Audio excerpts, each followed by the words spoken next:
আজকে আমরা যে অধ্যায়টা পড়ব সেটা হলো উচ্চতর গণিতের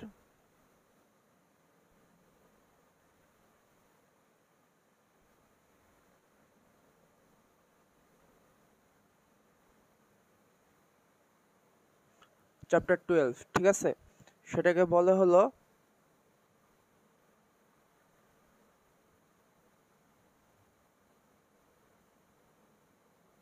সমতলীয় ভেক্টর বা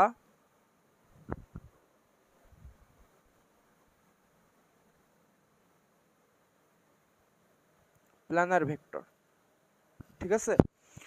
তো তোমাদের এই চ্যাপ্টারটা উচ্চতর গণিতে এটা হলো তোমাদের মনে করো যে 5 থেকে 12, ঠিক আছে? এটা কি লিখলাম 5 থেকে 12? সেটা হলো তোমাদের এসএসসি পরীক্ষাতে, এসএসসিতে 5 মার্ক থেকে 12 মার্কের মধ্যে কোশ্চেন আসে, ঠিক আছে? তো তো এই চ্যাপ্টারটা তোমাদের বিভিন্ন জ্যামিতিক অধ্যায়ের সাথে মিলায়ে দেয়, ঠিক আছে? যেমন সবচেয়ে বেশি মিলায়ে দেয় হলো কার সাথে? স্থানাঙ্ক জ্যামিতির সাথে, ঠিক আছে? স্থানাঙ্ক জ্যামিতির মনে করো যে প্রথম দুইটা, মনে করো সিকিউ এ প্রথম দুইটা ক খ মনে করো যে স্থানাঙ্ক জ্যামিতি থেকে দিল। গ নাম্বারটা দিবে হয়তো মনে করো যে এই সমতুল্য ভেক্টর থেকে, ঠিক আছে? আর এমসিকিউ সর্বোচ্চ 2টা পাবা, ঠিক আছে? মানে এখনকার মানে এতদিন যে যতগুলো এক্সাম হয়েছে, ঠিক আছে, তো সেগুলো অ্যানালাইসিস করলে দেখা যায় যে মনে করো যে এমসিকিউ সর্বোচ্চ 2টা আসে, আর মনে করো সিকিউ সর্বোচ্চ একটা পুরো আসে, ঠিক আছে? আর এটা আমার ধারণা কয়টা, কিন্তু লাস্ট 2024-এ, ঠিক আছে, 24-এ মেবি, হ্যাঁ লাস্ট 2024-এ আসছিল একটা পুরা সিকিউ ঢাকা বোর্ডে, ঠিক আছে? ঢাকা বোর্ডে পুরো একটা সিকিউ আসছিল। তো তোমাদের মনে করো যে 5 থেকে 12 মার্কস এর মধ্যেই এই এই চ্যাপ্টার থেকে কোশ্চেন হয়, ঠিক আছে? তো আমাদের মনে করো যে 5 থেকে 12 মার্কের জন্য আমাদের যতটুকু এই চ্যাপ্টারটা জানার দরকার আমরা ততটুকুই জানবো, ঠিক আছে? এর বেশিও জানবো না, এর কমও জানবো না। তো এটা মনে করো যে তোমার সিকিউ ধরো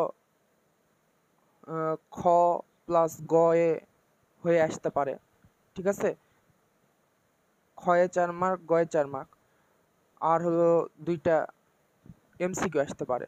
তার মানে কি, এটা মনে করো যে 10 মার্ক এমসিকিউ আসতে পারে, বা ধরো 10 মার্ক বাংলা, তো হলো আর একটা মনে করো যে গয়ে এমসিকিউ, গয়ে একটা দিল, অথবা 1 মার্ক মনে করো যে এমসিকিউ দিল, 5 মার্ক হতে পারে। তার মানে কি সর্বনিম্ন 5 মার্ক থেকে সর্বোচ্চ 12 মার্কের মধ্যে আসতে পারে, ঠিক আছে? তো আমরা এই অ্যানালাইসিসটা দেখে নিলাম, ঠিক আছে? কোশ্চেন অ্যানালাইসিস যে এখান থেকে। তো তোমাদের যে, কারণ এখানে মনে করো যে এই 12 মার্ক, এই 5 থেকে 12 মার্ক কিন্তু তোমরা অন্য চ্যাপ্টার থেকেও এক্সামে দিয়ে আসতে পারবা, ঠিক আছে? কিন্তু আমাদের যেহেতু সিলেবাস আছে এবং মেন কথা বইয়ে আছে, তার মানে আমাদের অবশ্যই এই বিষয়ে ভালো ধারণা থাকতে হবে, ঠিক আছে? তো আমরা এখন সমতলীয় ভেক্টর সম্পর্কে জানার আগে আমরা একটু হালকা বেসিক জানবো, ঠিক আছে? যে ভেক্টরের জন্ম কেন হলো, ঠিক আছে? ভেক্টরের জন্মটা কেন হলো সেই বিষয়ে আমরা জানব। প্রথমে আমরা দেখি যে কি বলতে পারি। ঠিক আছে, যে আমাদের চারপাশে এমন অনেক জিনিস আছে, ঠিক আছে, আমাদের চারপাশেও এমন অনেক জিনিস আছে যা শুধু কতটুকু বললে পুরোপুরি বোঝা যায় না। যেমন ধরো, যদি বলো আমি 10 নিউটন বল প্রয়োগ করেছি, ঠিক আছে, 10 নিউটন বল প্রয়োগ করেছি, তাহলে কি বোঝা যাবে? যে বস্তুটি কোন দিকে সরবে।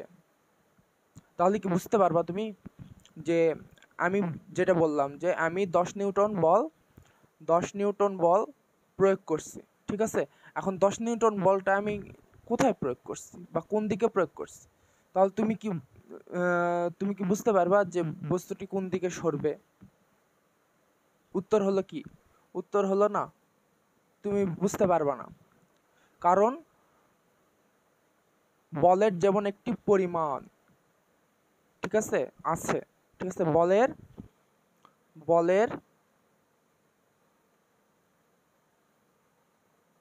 পরিমাণ বা কি বলে মান আছে, ঠিক আছে, তেমনি একটি নির্দিষ্ট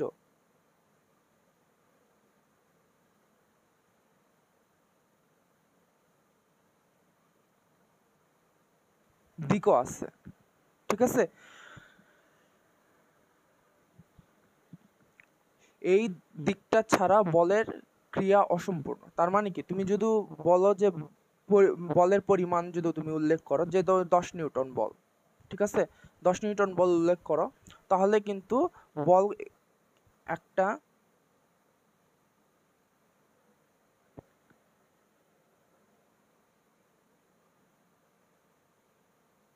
অসম্পূর্ণ ভাব প্রকাশ করবে, ঠিক আছে।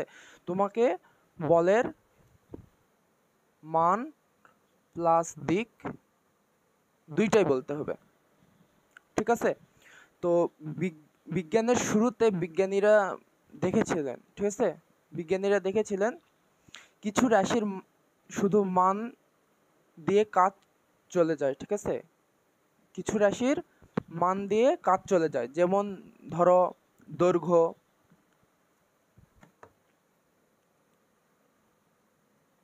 দৈর্ঘ্য, তারপর ধরো ভর, সময়, ঠিক আছে। আর কিছু রাশির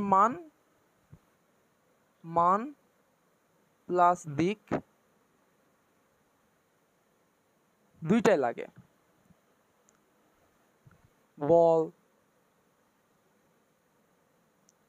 সরণ, বেগ, এমন উদাহরণ আছে, ঠিক আছে। এই দ্বিতীয় প্রকার আমরা এটা শুধু কি জানলাম, এটা শুধু মান আছে, ঠিক আছে। তো এই দ্বিতীয় প্রকারের রাশিগুলোকে, ঠিক আছে, দ্বিতীয় প্রকারের রাশিগুলোকে সঠিকভাবে বর্ণনা, বিশ্লেষণ ও হিসাব করার জন্য একটি নতুন পদ্ধতির প্রয়োজন ছিল, ঠিক আছে। একটা কি নতুন পদ্ধতির প্রয়োজন ছিল, সেই প্রয়োজন থেকেই জন্ম হয় কি কিসের? ভেক্টরস, ঠিক আছে। গণিতবিদ ও বিজ্ঞানীরা এই সমস্যা সমাধানের জন্য এমন একটি গাণিতিক ধারণা খুঁজেছিলেন যা মান ও দিক উভয়ের সাথে মানে একসাথে ধারণ করতে পারে, ঠিক আছে। তো এটা মনে করো বিজ্ঞানীর নামটা আমি ভুলে গেছি, উইলিয়াম নামের একটা বিজ্ঞানী ছিল, ঠিক আছে, আইরিশ ম্যাথমেটিশিয়ান ছিল, ঠিক আছে। আমার মনে পড়ছে না এখন, যে উইলিয়াম নামের একজন আইরিশ ম্যাথমেটিশিয়ান ছিল, ঠিক আছে। পরে আবার মনে করো যে জেমস ক্লার্ক নামের একজন ছিলেন বিজ্ঞানী, ঠিক আছে। এই ধারণা তারা প্রকাশ করে, ঠিক আছে। তো যাই হোক, ভেক্টরস আসলে কি? ভেক্টরস আসলে একটা জিপিএস এর মতো কাজ করে, ঠিক আছে। ভেক্টরসটা কি? একটা জিপিএস এর মতো কাজ করে। ভাবো তুমি তোমার বন্ধুকে তোমার বাড়ির ঠিকানা দিচ্ছ, ঠিক আছে। তোমার বন্ধুকে তোমার বাড়ির ঠিকানা দিচ্ছ, তুমি শুধু বলো, তুমি যদি বলো, ঠিক আছে, তুমি যদি বলো যে আমার বাড়ি 5 কিলোমিটার দূরে, ঠিক আছে, আমার বাড়ি 5 কিলোমিটার দূরে, তাহলে তোমার বন্ধু কি তোমার বাড়ি পৌঁছাতে পারবে? তুমি যদি বলো আমার বাড়ি 5 কিলোমিটার দূরে, তো তোমার বন্ধু কি তোমার বাসায় পৌঁছাতে পারবে? পারবে না, কারণ সে জানে না কোন দিকে যেতে হবে, ঠিক আছে। কিন্তু তুমি যদি বলো আমার বাড়ি তোমার স্কুল থেকে পূর্ব দিকে, ধরো আমি একটা ধারণা করে বলতেছি, যে ধরো তুমি যদি বলো, ঠিক আছে, আমার বাড়ি তোমার স্কুল থেকে পূর্ব দিকে 5 কিলোমিটার দূরে, তাহলে কিন্তু সে সঠিকভাবে পৌঁছে যাবে, ঠিক আছে। তার মানে কি, আমরা এখানে কি বলছি? পূর্ব দিক, তার মানে কি এটা একটা ডাইরেকশন না, মানে দিক, এটা একটা কি দিক প্রকাশ করছে। আর 5 কিলোমিটার এটা কি? এটা একটা মান প্রকাশ করছে, ঠিক আছে। এই মান আর দিক একসাথে যখন কোনো কিছুকে বোঝায়, ঠিক আছে, তখনই আমরা ভেক্টরের সাহায্য নিই, ঠিক আছে। তো ভেক্টরকে কখনো কখনো বিজ্ঞানের জিপিএস সিস্টেমও বলা হয়, ঠিক আছে। তো এটা হলো একটা আমরা বেসিক ধারণা দিচ্ছি, ঠিক আছে। তো এই ধারণা দেওয়ার পরে আমরা সরাসরি বইয়ে চলে যাব, ঠিক আছে। তো আমরা এই হলো ভেক্টরসের সামান্য ধারণা। তো সমতলীয় ভেক্টরটা কি? ঠিক আছে, সমতলীয় ভেক্টরটা কি? আমরা শুধু একটু রাফ একটু টাচ করতেছি, ঠিক আছে, এই বিষয়গুলোতে একটু টাচ করতেছি, আমরা ডিটেলসে আরো যাব। তো সমতলীয় ভেক্টরটা কি? ভেক্টরকে আমরা বিভিন্নভাবে প্রকাশ করতে পারি। যখন একটি ভেক্টরকে একটি সমতলের মধ্যে দেখানো হয়, তখন তাকে সমতলীয় ভেক্টর বলে, ঠিক আছে। তো এখন বলো, সমতলটা কি? সমতল,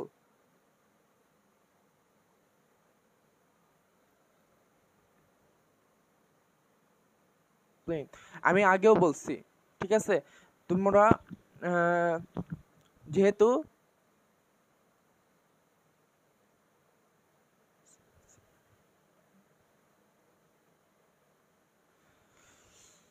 যেহেতু সায়েন্সের ছাত্র, ঠিক আছে, তোমরা যেহেতু সায়েন্সের ছাত্র, তোমাদেরকে ফিজিক্স,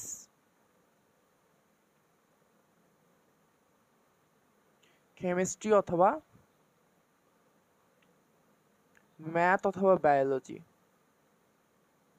ঠিক আছে, এই 4টা সাবজেক্টের তোমাদের ইংলিশ টার্মগুলো কিন্তু পড়তে হবে, ঠিক আছে। এই জিনিসগুলো সবাই স্কিপ করে যায়, ঠিক আছে। কিন্তু বিষয়টা হলো যে তোমাদের এই বিষয়গুলো সম্পর্কে এক ধারণা রাখতে হবে, যে কোনটার ফিজিক্সের যেই টার্মগুলো আছে সেগুলোর ইংলিশ টার্ম কোনগুলো, ঠিক আছে। এই জিনিসগুলো তোমরা যদি এখন থেকে পড়ে যাও, তাহলে ইন্টারমিডিয়েট ইউনিভার্সিটিতে তোমাদের এই জিনিসগুলো কাজে দেবে।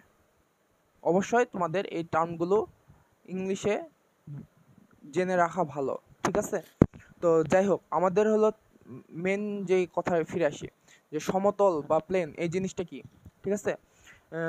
একটি ফ্ল্যাট সারফেস, ঠিক আছে। ফ্ল্যাট সারফেস মানে কি? সমান পৃষ্ঠ, যেমন কি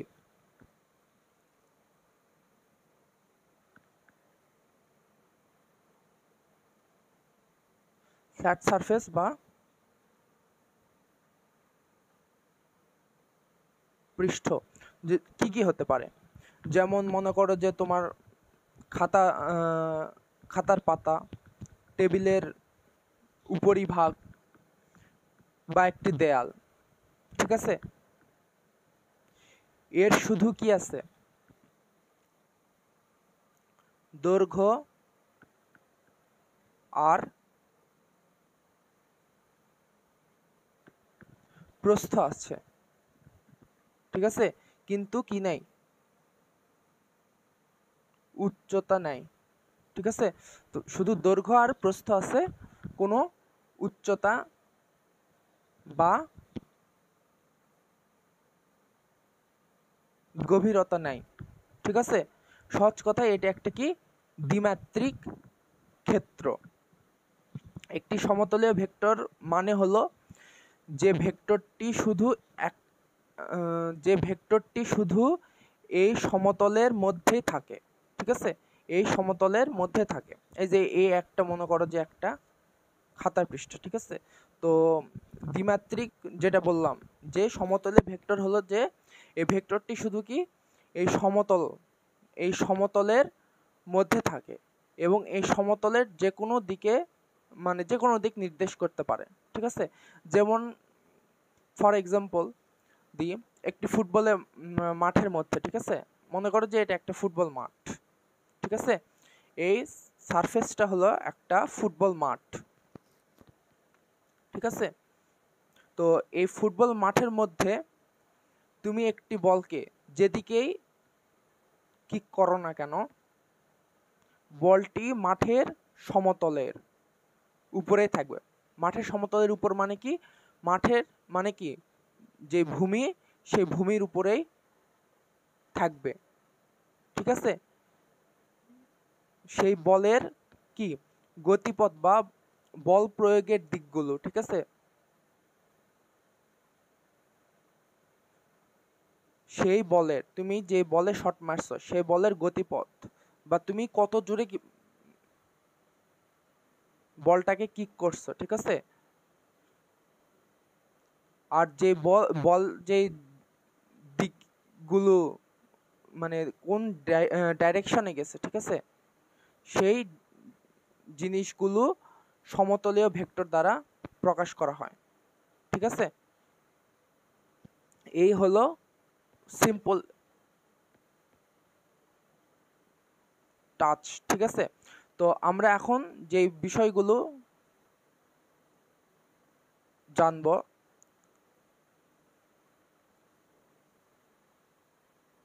তা হলো, আমরা এখন সরাসরি কোথায় যাব। ঠিক আছে, আমরা সরাসরি এখন বইয়ে চলে যাব। তো আমরা বইয়ের দিকে তাকাই, তাহলে দেখো, তো আমরা এই জায়গায় এই চ্যাপ্টারটায়, ঠিক আছে, ফিজিক্সের যেই ভেক্টর, ঠিক আছে, অ্যাডভান্স লেভেলের ভেক্টর, ওই জিনিসগুলো আমরা এই জায়গায় পড়বো না। ঠিক আছে, এই জায়গায় শুধু আমরা কোন জিনিসটা পড়ে, এই জায়গায় মানে বলতে গেলে যে আমরা জ্যামিতিক, বলতে গেলে যে উপপাদ্য, ঠিক আছে, উপপাদ্য টাইপের ম্যাথগুলো করব। ঠিক আছে, তো আমরা বেশি ডিটেলসে যাব না, বইয়ে যতটুক আছে ততটুকুই আমরা সুন্দর করে পড়ব, যেন আমাদের এই 5 থেকে 12 মার্কস আমরা কভার করতে পারি। ঠিক আছে, আমরা এই বিষয়গুলোতে পরবর্তী ক্লাসে জানবো। ঠিক আছে, তো তোমরা একটা জিনিস জানো যে ডক্টর জাফর ইকবালের নামটা শুনছো, তাই না? তার একটা ফেমাস ডায়লগ আছে। ঠিক আছে, তুমি যদি তোমাদের ক্লাস 9-10-এর ফিজিক্স বই খোলো, ঠিক আছে, তো ফিজিক্স বইয়ে দেখবা যে, ফিজিক্স বই হোক আর মানে গণিত বই হোক, বিশেষ করে ফিজিক্স বই, দেখবো যে কোনো টপিক আলোচনা করতে করতে বলবে যে এই টপিকটি তোমরা পরবর্তী শ্রেণীতে জানতে পারবা। ঠিক আছে, এটা এই ডায়লগটা কার? এই ডায়লগটা হচ্ছে ডক্টর জাফর ইকবালের, ঠিক আছে। তো ওই ডায়লগ আমিও দিচ্ছি যে অ্যাডভান্স লেভেলের যে ভেক্টরটা আছে সেই ভেক্টর সম্পর্কে তোমরা ইন্টারমিডিয়েটে জানতে পারবা। তো আমরা এখানে যতটুক দরকার, ঠিক আছে, আমরা ততটুক জানবো।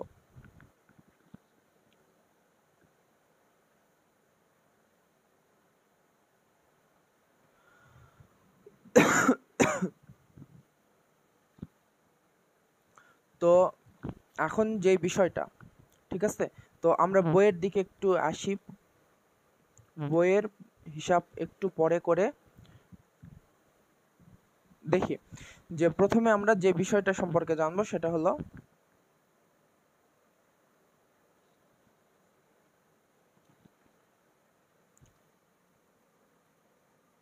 পদার্থবিজ্ঞানের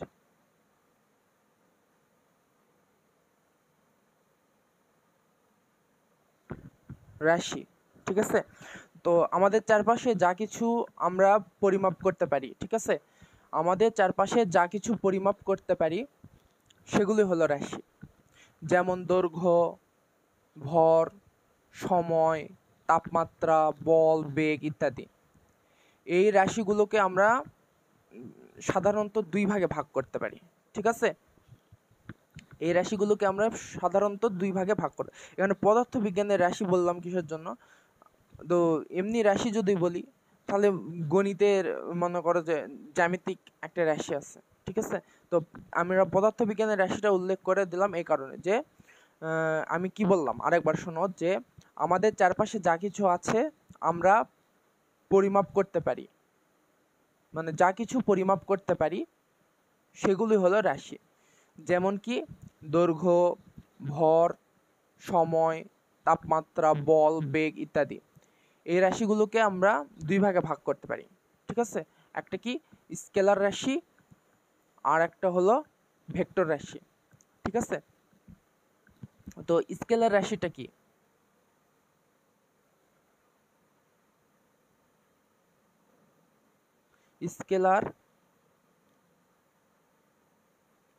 স্কেলার রাশিটা কি? তো যেসব রাশিকে সম্পূর্ণভাবে প্রকাশ করার জন্য শুধুমাত্র মানের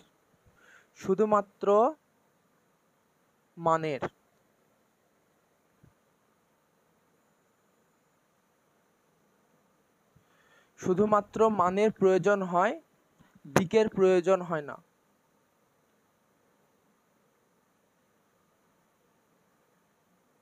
কি বললাম? যে সকল রাশিকে সম্পূর্ণভাবে প্রকাশ করার জন্য মানের প্রয়োজন হয় কিন্তু দিকের প্রয়োজন হয় না, ঠিক আছে, সেগুলোকে স্কেলার রাশি বলে। সহজ কথায় যদি আমরা বলি, এদের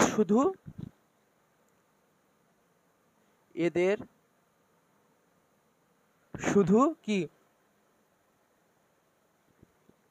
ভালো করে শোনো, কতটুকু আছে তা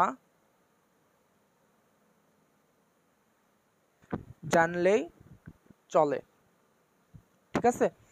তো যে সকল রাশিকে সম্পূর্ণভাবে প্রকাশ করার জন্য মানের প্রয়োজন হয় কিন্তু দিকের প্রয়োজন হয় না, তাদেরকে আমরা কি বলি? স্কেলার রাশি বলি। সহজ কথায় বলতে কি, এদের শুধু কতটুকু আছে এটুকু জানলেই চলে, ঠিক আছে। উদাহরণ কি উদাহরণ আছে স্কেলার রাশি? যেমন দৈর্ঘ্য, ভর, সময়, তাপমাত্রা, তারপরে ধরো আয়তন, তারপরে আর কি আছে, দ্রুতি আছে, কাজ আছে, তারপর শক্তি আছে, ক্ষমতা, তারপর ওদিক থেকে তুমি যদি বলতে পারো ঘনত্ব, তড়িৎ বিভব ইত্যাদি, ঠিক আছে। তো ধরো এক্সাম্পল একটা দিই, ধরো তুমি দোকানে গিয়ে বললে আমাকে 5 কেজি চাল দিন। এখানে 5 কেজি চালের পরিমাণ বা মান বোঝাচ্ছে, ঠিক আছে। 5 কেজি কি বোঝাচ্ছে?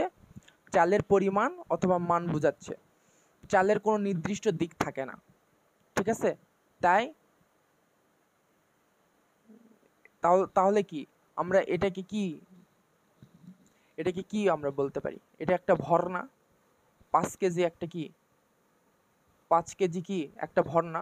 তার মানে কি এটা শুধু কি আছে, মান আছে কিন্তু দিক নাই, ঠিক আছে? তার মানে কি এটা একটা কি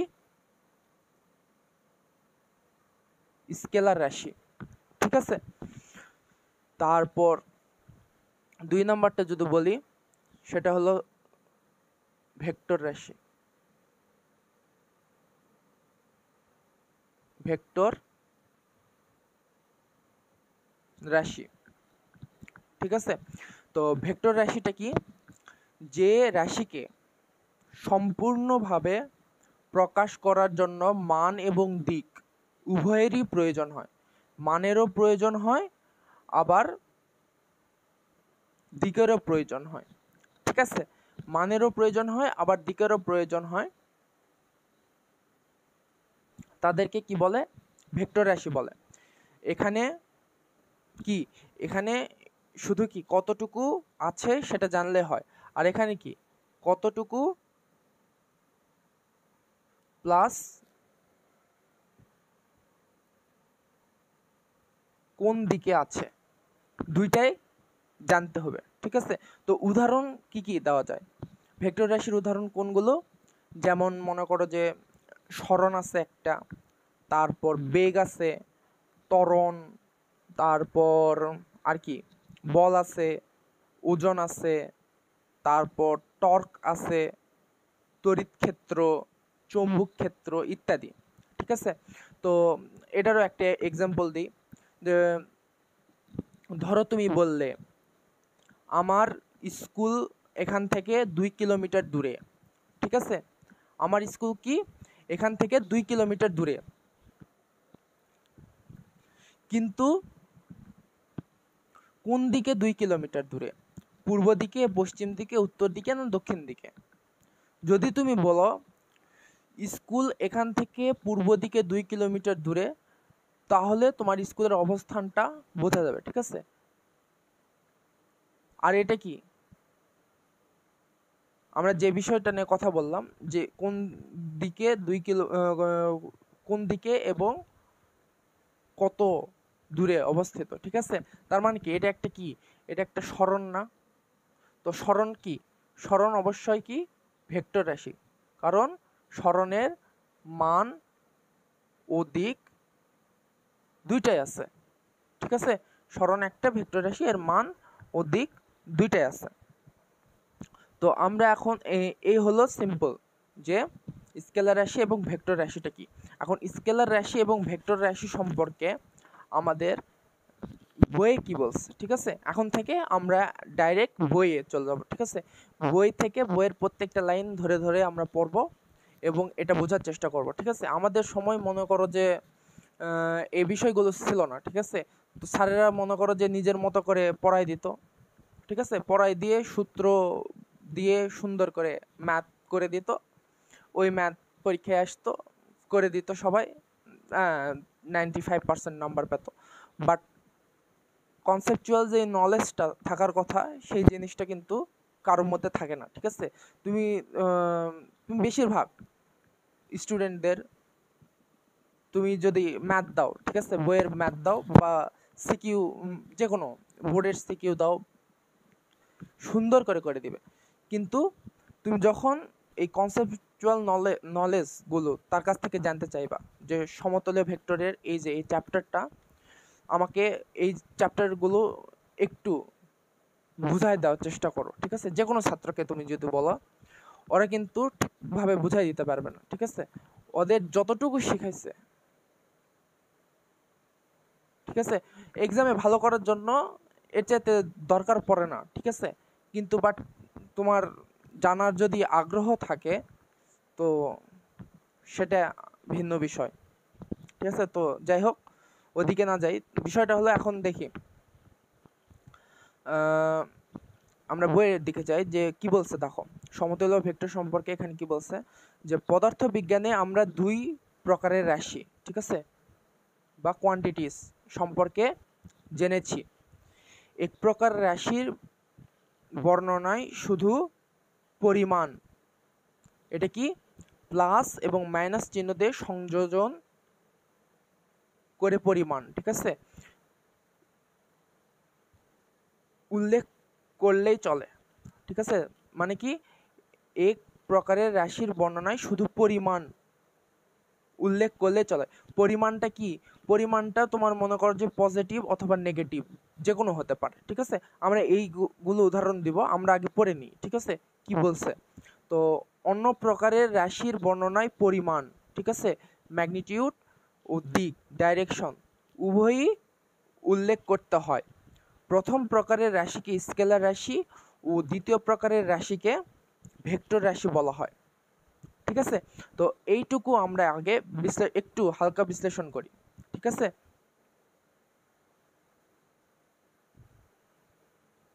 তো আমরা এই অধ্যায়ে কি কি সম্পর্কে জানবো? এই অধ্যায়ে আমরা ভেক্টর রাশি সম্পর্কে জানবো, স্কেলার রাশি সম্পর্কে আমরা জানবো না, ঠিক আছে। তো এটা এটা কি বলছে? এটা বলছে যে প্রথম প্রকার রাশি সম্পর্কে যে ধারণাটা দিছে, ঠিক আছে, বইয়ে প্রথম প্রকার রাশি সম্পর্কে যে ধারণাটা দিছে সেটা হলো স্কেলার রাশি, ঠিক আছে। এদের বোঝাতে শুধু কি মান, ঠিক আছে, আমরা যেটা পড়ে আসছি স্কেলার রাশি কি মান, এবং তার আগে কি, তার আগে প্লাস অথবা মাইনাস চিহ্ন দিলেই চলে। যেমন একটা উদাহরণ, যে তাপমাত্রার কথা আমরা যদি চিন্তা করি, আমরা যদি তাপমাত্রার কথা যদি চিন্তা করি, ঠিক আছে, এখানে কি যে আমাদের কি বলছে যে প্লাস মাইনাস চিহ্ন দিলেই চলে, ঠিক আছে, আর কি মান দরকার। তো তাপমাত্রার কথা যদি আমরা চিন্তা করি, তোমাকে যদি বলে এখানে আজকে তাপমাত্রা 25 ডিগ্রি সেলসিয়াস, 25 ডিগ্রি সেলসিয়াস, ঠিক আছে। তো এখানে 25 মানে হলো কি, 25টা কি, এই 25টা হলো কি মান, ঠিক আছে। আর এটা হলো কি সেলসিয়াস, সেটা হলো একক, ঠিক আছে, যা তাপমাত্রার একক হিসেবে আমরা জানি, ঠিক আছে। তো এর কোনো দিক নাই, ঠিক আছে। তো এখন যদি বলে আজকে বাংলাদেশের তাপমাত্রা কত, 25 ডিগ্রি সেলসিয়াস, বা তুমি অন্য কোনো দেশে যদি তাপমাত্রা বলো, এটা কিন্তু -25 ডিগ্রি সেলসিয়াসও হতে পারে, ঠিক আছে। তার মানে আমরা এখানে মানের ক্ষেত্রে পজিটিভ অথবা নেগেটিভ এই চিহ্ন আমরা ব্যবহার করতে পারি, ঠিক আছে, তাহলেই হবে। কিন্তু আমাদের এখানে দিকের কোনো প্রয়োজন নাই, ঠিক আছে। আর দ্বিতীয় প্রকার রাশির ক্ষেত্রে এখানে কি বলছে যে এরা হলো ভেক্টর রাশি, বইয়ের কথার অনুযায়ী, ঠিক আছে। এরা হলো কি ভেক্টর রাশি, এদের বুঝাতে মানের পাশাপাশি দিকও প্রয়োজন পড়ে, ঠিক আছে। যেমন 5 নিউটন বল, ঠিক আছে, 5 নিউটন বল কি দিকে, পূর্ব দিকে, ঠিক আছে। 5 নিউটন বল 5 নিউটন, ঠিক আছে, এভাবে উল্লেখ করে দে তুমি যদি লেখো পূর্ব দিকে, ঠিক আছে। এখানে 5 নিউটন হলো মান এবং পূর্ব দিক হলো একটা দিক, ঠিক আছে। এই হলো কথা স্কেলার রাশি এবং ভেক্টর রাশি, ঠিক আছে। তো আমরা এই অধ্যায়ে শুধু ভেক্টর রাশি সম্পর্কে জানবো, ঠিক আছে। তাদের যোগ বিয়োগ, গুণ ভাগ, জ্যামিতিক প্রয়োগ, ঠিক আছে, এই জিনিসগুলো সম্পর্কে আমরা এই অধ্যায়ে শিখবো, ঠিক আছে। বিশেষ করে আমরা জ্যামিতিক ব্যবহারটা বেশি শিখবো, কারণ কি এখানে থিওরিম বেশি দেওয়া আছে। মানে তুমি একটু খেয়াল করে দেখবা এখানে ম্যাথ বলতে কিছু নাই, এখানে শুধু জ্যামিতিক ব্যাখ্যা শুধু দেওয়া আছে। তুমি দেখো এখানে শুধু জ্যামিতি, তুমি হচ্ছে দেখো এই যে পাঁচটা, এই জিনিসগুলো আমরা প্রত্যেকটা লাইন ধরে ধরে পড়বো। এই যে উদাহরণ 1 থেকে দেখো, 2 1,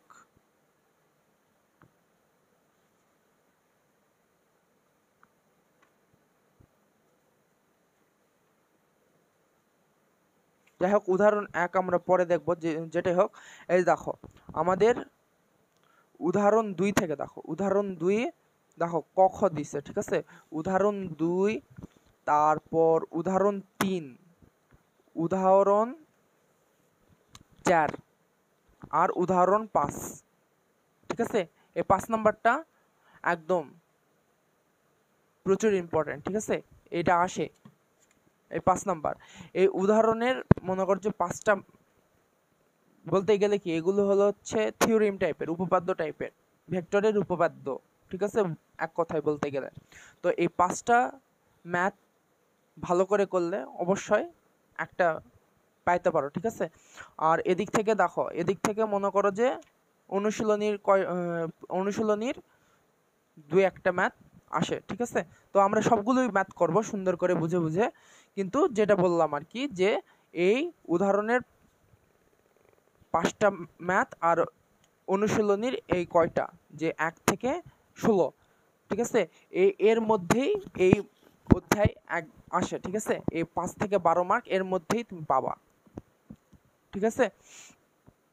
এটা কোনো বেশি পরিবর্তন বা কোনো চেঞ্জ করে না, ঘুরে ফিরে একই জিনিস বারবার আসে, ঠিক আছে। তো আমরা যাই হোক, এখন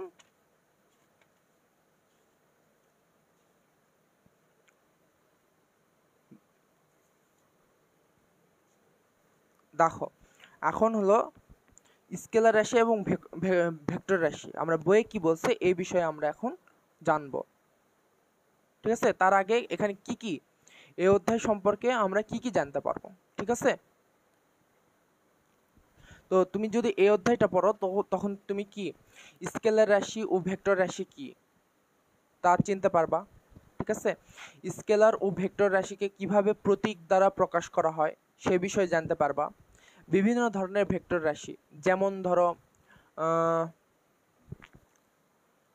কি কি দুইটি ভেক্টর কখন সমান হয়, কখন বিপরীত হয়, বা অবস্থান ভেক্টর, কোনো বিন্দুর অবস্থান বুঝাতে যে ভেক্টরটা ব্যবহৃত হয় এই সম্পর্কে জানতে পারবা। তারপরে ভেক্টর রাশিগুলোকে কিভাবে যোগ করতে হয় এবং ভেক্টরের যোগের নিয়মগুলো এই সম্পর্কে জানতে পারবা। ভেক্টর রাশির যোগ না, বিয়োগ প্রক্রিয়া শিখতে পারবা। তারপর ধরো ভেক্টর রাশিকে একটি ভেক্টরকে কোনো স্কেলার সংখ্যা দিয়ে গুণ করলে কি হয়, ঠিক আছে, এবং একক ভেক্টর কি এই সম্পর্কে জানতে পারবা। স্কেলারের গুণিতকের বন্টন বিধি সম্পর্কে জানতে পারবা, ঠিক আছে। আর সর্বশেষ যে জিনিসটা সম্পর্কে জানতে পারবে সেটা হচ্ছে জ্যামিতিক সমস্যার সমাধান কিভাবে করতে হয় ভেক্টর রাশি দিয়ে, ঠিক আছে। এই বিষয় সম্পর্কে জানতে পারবো। তো যাই হোক, এতগুলো বিষয় জানতে পারো, তো এই টপিকের বাইরে আমরা যাব না, ঠিক আছে। তো স্কেলার রাশি ও ভেক্টর রাশি এখানে কি বলছে দেখো দেখি, যে দৈনন্দিন জীবনে প্রায় সব ক্ষেত্রেই বস্তুর পরিমাপের প্রয়োজন হয়। 5 সেন্টিমিটার, 3 মিনিট, 12 টাকা, 5 লিটার, 6 ডিগ্রি সেলসিয়াস ইত্যাদি দ্বারা যথাক্রমে বস্তুর দৈর্ঘ্য, সময়ের পরিমাণ, টাকার পরিমাণ, আয়তনের পরিমাণ, তাপমাত্রার পরিমাণ বোঝানো হয়, ঠিক আছে। এইসব পরিমাপের জন্য কেবলমাত্র একক সহ পরিমাণ উল্লেখ করলেই চলে, ঠিক আছে। এই যে আমরা একটু আগে বোঝার চেষ্টা করি যে এখানে কি বোঝানো হয়েছে, ঠিক আছে। তো 5 সেন্টিমিটার যেটা বলছে, 5 সেন্টিমিটার দিছে, এটা কি দৈর্ঘ্য পরিমাপের একক। 5 সেন্টিমিটার এটা কি দৈর্ঘ্য পরিমাপের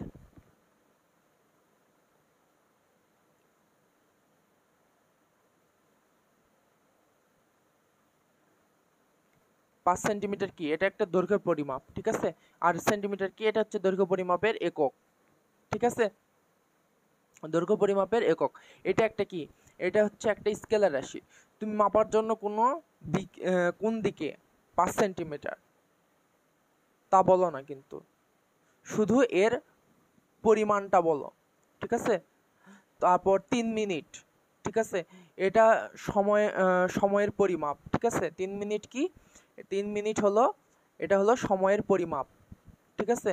সময় একটি কি স্কেলার রাশি, কোন দিকে 3 মিনিট এমনটা কিন্তু হয় না। তারপর কি বলছে 12 টাকা, 12 টাকা এটাও কিন্তু একটা পরিমাপ, ঠিক আছে। এটা কিসের পরিমাণ, অর্থের পরিমাণ। টাকা একটি কি স্কেলার রাশি, এটার কোনো দিক নেই। 5 লিটার এটা আয়তনের পরিমাপ, ঠিক আছে। আয়তন একটি কি স্কেলার রাশি। তারপর কি বলছে 6 ডিগ্রি সেলসিয়াস, যেটা আমরা হচ্ছে আগে বর্ণনা করে আসছি, ঠিক আছে। এই রাশিগুলোর কি শুধু মান আছে, ঠিক আছে, কিন্তু এখানে কোনো দিক নেই, ঠিক আছে। তারপরে কি বলছে দেখো, আমি বইটা এদিকে রাখলাম, তোমরা হচ্ছে একটু বইয়ের দিকে তাকাও। তারপরের লাইনগুলো কি বলছে দেখো, এখানে এই যে এখান থেকে দেখো যে আবার যদি বলা হয় একটি লোক, ঠিক আছে, আবার যদি বলা হয় একটি লোক এক বিন্দু থেকে যাত্রা করে, ঠিক আছে, এক বিন্দু থেকে যাত্রা করে প্রথমে 4 কিলোমিটার, পরে 5 কিলোমিটার গেল, তাহলে যাত্রাবিন্দু থেকে তার দূরত্ব নির্ণয় করতে গেলে প্রথমে জানা দরকার লোকটির গতির দিক কি। গতির সঠিক দিক না জানা পর্যন্ত যাত্রাবিন্দু থেকে লোকটি কত দূরে গিয়েছে তা সঠিকভাবে নির্ণয় করা সম্ভব নয়, ঠিক আছে। এটা বলতে কি বোঝানো হয়েছে সেই বিষয়টা আমরা একটু বলি। যে ধরো একজন লোক একটি বিন্দু থেকে হাঁটা শুরু করলো, ঠিক আছে। প্রথমে সে 4 কিলোমিটার 4 মিটার গেল, ঠিক আছে। প্রথমে সে 4 মিটার গেল, তারপর মনে করো যে 5 মিটার গেল, ঠিক আছে। এই তথ্যটুকুই দেওয়া আছে, ঠিক আছে। এই তথ্যটুকুই কি দেওয়া আছে। তাহলে তুমি কি বলতে পারবা সে তার শুরুর বিন্দু থেকে মোট কত দূরে আছে।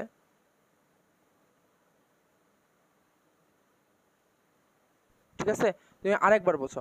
প্রথমে সে 4 মিটার গেল, প্রথমে সে 4 মিটার গেল, এখানে এটা হচ্ছে দিক প্রকাশ হয়ে যাচ্ছে, ঠিক আছে। আমরা এটা না করি, প্রথমে সে 4 মিটার গেল, তারপর 5 মিটার গেল, ঠিক আছে। যদি এই তথ্যটুকুই দেওয়া থাকে, ঠিক আছে, তাহলে তুমি কি বলতে পারবা সে তার শুরুর দিক থেকে, শুরুর বিন্দু যেটা ছিল, তো এই বিন্দু থেকে যাত্রা শুরু করছে,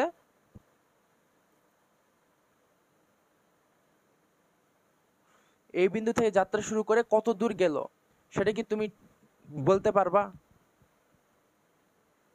তুমি বলতে কিন্তু পারবা না, কারণ লোকটা 4 মিটার যাওয়ার পর কোন দিকে, তুমি মনে করো যে এখান থেকে একটা যাত্রা আদি বিন্দু, এটা ঠিক আছে, আদি বিন্দু, ঠিক আছে। একটা লোক এই জায়গা থেকে 4 মিটার দূরত্ব অতিক্রম করলো, ঠিক আছে। করার পর এখন পরবর্তীতে 5 মিটার আরো গেছে, কিন্তু 5 মিটার কোন দিকে গেছে সেটা কিন্তু আমরা জানি না। যদি সে একই দিকে 4 মিটার ও 5 মিটার যেত, তাহলে তার সরণ কত হতো। তো মনে করো যে এখান থেকে যাত্রা শুরু করছে, এখান থেকে 4 মিটার গেল, ঠিক আছে। আবার মনে করো যে এখান থেকে 5 মিটার গেল, ঠিক আছে। তার মানে কি 4 আর এদিকে 5, 4 মিটার আর এদিকে 5 মিটার, তার মানে কি এখানে 9 মিটার সরণ ঘটছে, ঠিক আছে। তার 9 মিটার সরণ হতো। যদি সে 4 মিটার পূর্ব দিকে, 4 মিটার পূর্ব দিকে গিয়ে 5 মিটার পশ্চিম দিকে যেত, ঠিক আছে। 4 মিটার মনে করো যে ধরো পূর্ব দিকে গিয়ে আবার 5 মিটার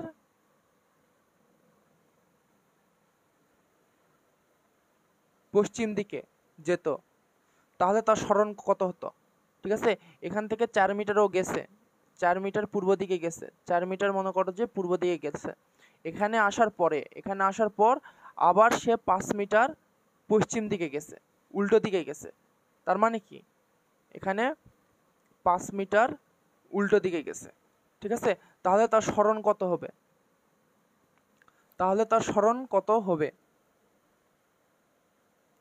সরণ কত হতো? 5 - 4 মিটার ইকুয়াল টু 1 মিটার, ঠিক আছে না? আবার যদি সে 4 মিটার পূর্ব দিকে গিয়ে 5 মিটার উত্তর দিকে যেত, তাহলে তার সরণ কত হতো? ঠিক আছে, 4 মিটার, ধরো 4 মিটার পূর্ব দিকে গিয়ে 5 মিটার উত্তর দিকে গেল, ঠিক আছে। তো এখানে দেখো, এখান থেকে এত পর্যন্ত পূর্ব দিকে গেল, উত্তর দিকে যেটাই হোক, পূর্ব দিকে 4 কিলোমিটার আর উত্তর দিকে মনে করো যে 5 কিলোমিটার, ঠিক আছে। ডিরেকশন ভুল হতে পারে, সেটা দিকে না, আমাদের মেন যে জিনিসটা সেটা বোঝা, সেটাই দরকার। তো 5 মিনিট গেল, তো তাহলে আমাদের এটার কি সরণ কত হবে? সরণটা হবে, তো এখানে একটা মনে করো যে কি হলো, একটা এখানে ত্রিভুজ তৈরি হইল। আমরা যদি এই যে গেল, আমরা এখান থেকে এই এই এই বিন্দু আর এই বিন্দুটা মিল করে দিলাম, ঠিক আছে। তাহলে কি একটা ত্রিভুজ তৈরি হলো। তো আমরা এখানে মনে করো যে পিথাগোরাসের উপপাদ্য লিখতে পারি। ধরো সরণ তখন কত হবে? 4 স্কয়ার প্লাস 5 স্কয়ার, ঠিক আছে। তো অতিভুজ আমাদের এইটুক বের করতে হবে। তো এখান থেকে এত দূর গেল, এখান থেকে এত দূর গেল, ঠিক আছে।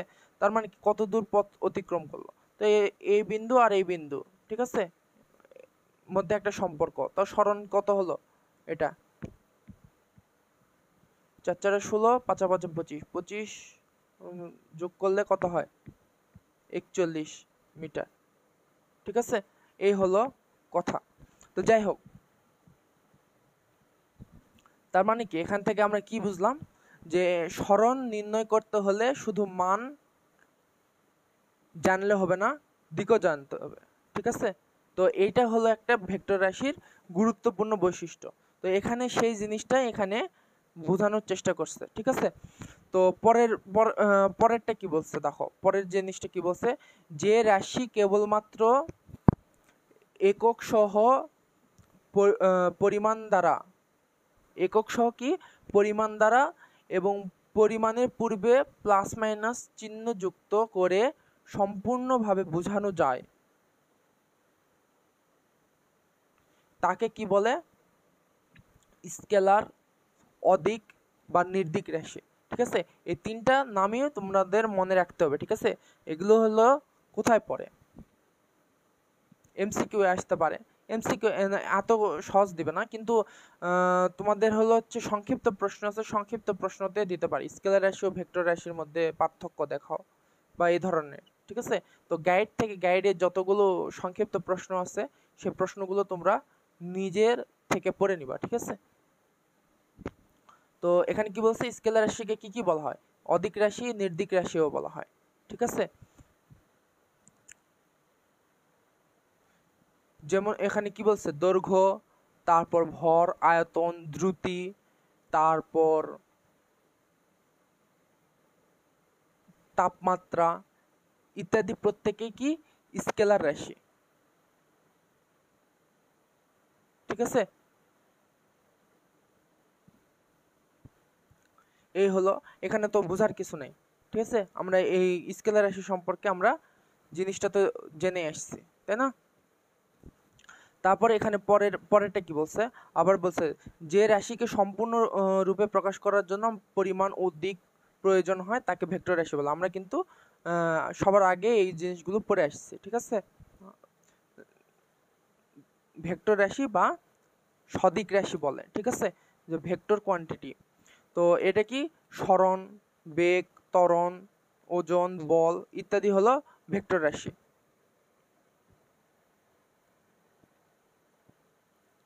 ঠিক আছে।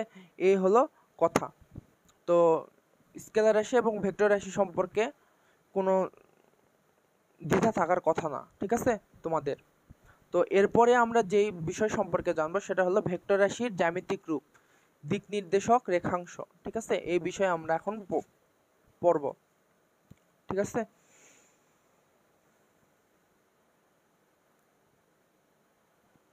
তো আমরা এই বিষয়ে জানার আগে আমাদের যে হালকা যে বেসিকটা লাগবে সেটা সম্পর্কে আমরা একটু ধারণা নিব যে কি কি লাগবে। যেরকম ধরো রেখা, রেখা কি? লাইন। ঠিক আছে, রেখা, রেখা জিনিসটা কি? গণিতে রেখা মানে হলো দুই দিকে অসীম পর্যন্ত বিস্তৃত সরল রেখা। ঠিক আছে, এই যে মনে করো যে এটা একটা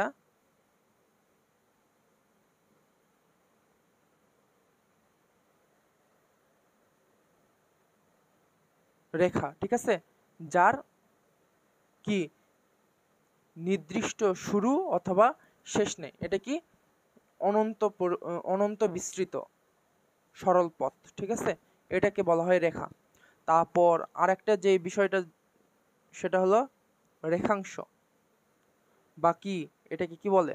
এটাকে বলে হলো লাইন সেগমেন্ট। ঠিক আছে, তো রেখাংশ জিনিসটা কি?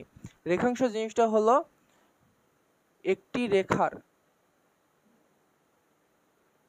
অংশ। ঠিক আছে, রেখাংশ জিনিসটা কি? একটা রেখার অংশ। যদি দুইটি নির্দিষ্ট প্রান্তবিন্দু আছে, যেমন এ বি একটি রেখাংশ যার শুরু এ এবং বি শেষ, এটি একটি নির্দিষ্ট দৈর্ঘ্য। মনে করো যে তোমার এটা হচ্ছে একটা রেখাংশ। ঠিক আছে, এটা হলো একটা রেখাংশ। তোমার এখানে আদিবিন্দু ধরো এ, অন্তবিন্দু ধরো বি। তার মানে কি? এটার মান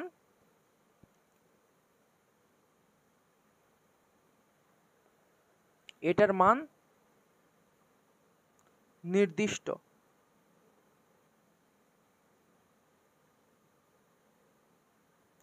এটার মান কি? নির্দিষ্ট। ঠিক আছে, এটাই হলো রেখাংশ। ঠিক আছে, তো রেখাংশ হলো কি? আরেকবার বলি যে রেখার অংশ। এই যে এটা একটা পুরাটা রেখা, তার একটা অংশ মাত্র। ঠিক আছে, যার দুইটি নির্দিষ্ট প্রান্তবিন্দু আছে। ঠিক আছে, এ ও বি এই রেখার প্রান্তবিন্দু। এই প্রান্তবিন্দুটি হলো হচ্ছে রেখাংশ। ঠিক আছে, তো আর একটা জিনিস, যে জিনিসটা দরকার, এই হলো হচ্ছে ভেক্টর রাশির জ্যামিতিক প্রতিরূপ।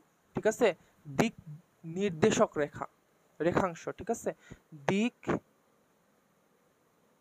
নির্দেশক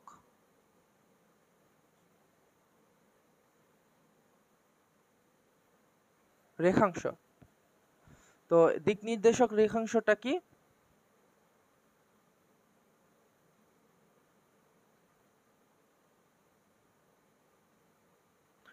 ডাইরেক্ট লাইন সেগমেন্ট। ঠিক আছে, তো দিক নির্দেশক রেখাংশটা কি সেই সম্পর্কে আমরা একটু জানবো। সেটা হলো যে এটি একটি রেখাংশ। ঠিক আছে, এটি একটি কি? রেখাংশ যার একটি নির্দিষ্ট দিক থাকে, অর্থাৎ এর একটি শুরুর বিন্দু আছে এবং শেষ বিন্দু আছে। এটি ভেক্টরের জ্যামিতিক রূপ হিসেবে প্রকাশ করে। ঠিক আছে, তো কি আমি কি বললাম যে এটি একটি রেখাংশ। মনে করো যে এটা কি? শুরুর বিন্দু, মানে কি? Initial point.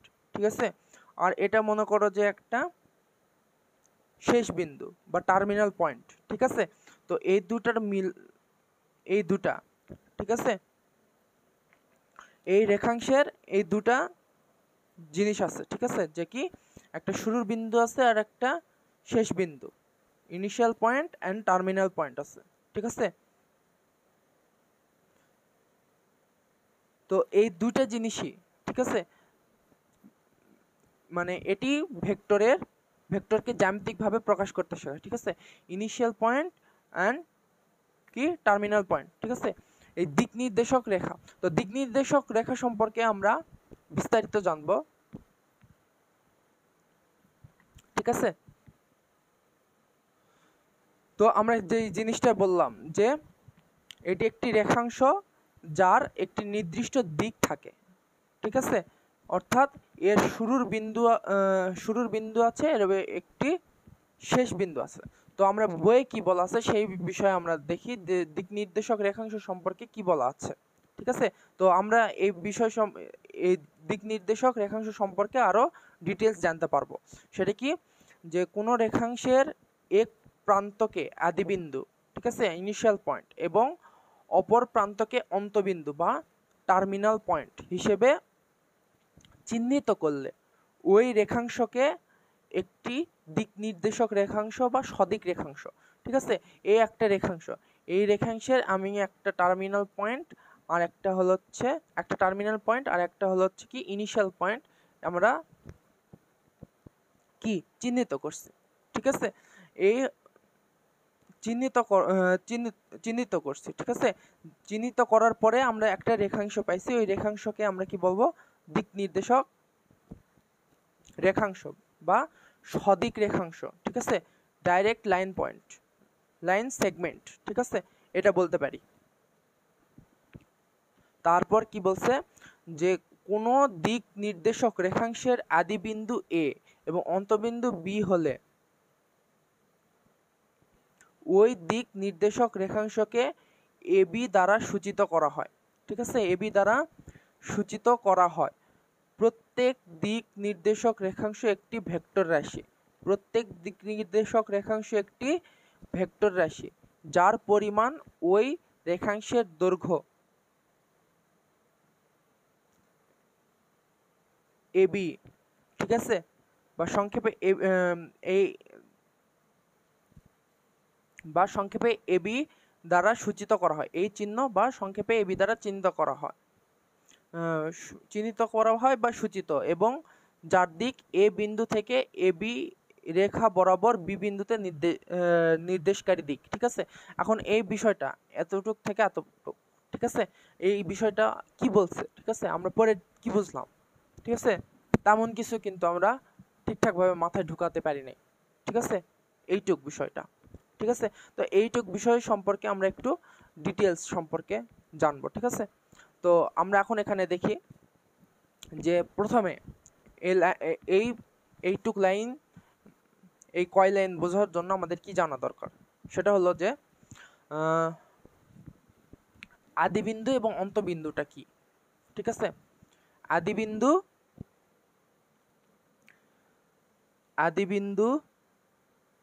ও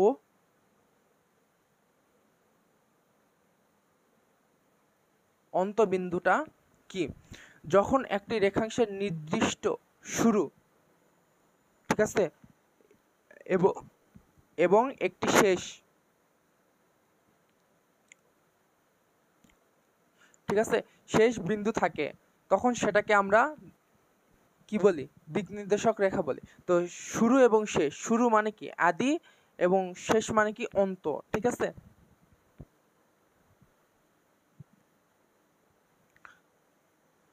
আমরা কি বললাম, যে যখন একটি রেখাংশের একটি বিন্দু, মানে একটি নির্দিষ্ট বিন্দু, এই যে নির্দিষ্ট বিন্দু, ঠিক আছে, মানে এটা কি আদি বিন্দু মানে শুরু বিন্দু এবং শেষ বিন্দু, ঠিক আছে, একটা রেখাংশে এই রেখাংশ শুরু এবং শেষ আছে, ঠিক আছে। তো এটাকে আমরা কি বলবো, যে দিক নির্দেশক রেখা, ঠিক আছে। রাস্তা হিসাবে কল্পনা করো, তুমি রাস্তা মনে করো, তুমি এখানে তোমার বাসা, ঠিক আছে, আর তোমার এখানে স্কুল, ঠিক আছে, এই তোমার বাসা, এটা শুরু, এটা শেষ, ঠিক আছে, এটা একটা দিক প্রকাশ করতেছে না, তো এখান থেকে শুরু আর এখান থেকে শেষ, এখানে শেষ, ঠিক আছে। তো এই বিষয়টা হচ্ছে কি দিক নির্দেশক রেখা, ঠিক আছে। তো প্রতীকটা কি, প্রতীকটা কি, আর কি কি আর কি কি জানতে হবে, সেটা হলো প্রতীক, ঠিক আছে। প্রতীক বিষয়টা কি, যদি আদিবিন্দু আদিবিন্দু এ এবং অন্তবিন্দু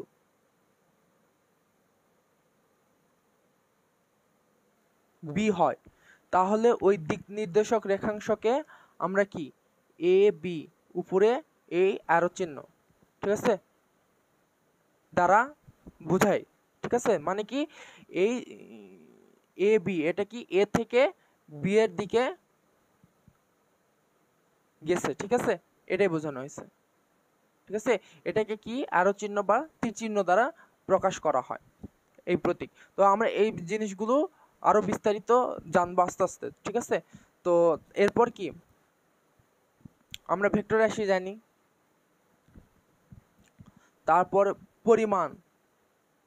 ঠিক আছে, পরিমাণটা কি যে এই এখন কি পরিমাণটা কি পরিমাণ। ঠিক আছে, পরিমাণ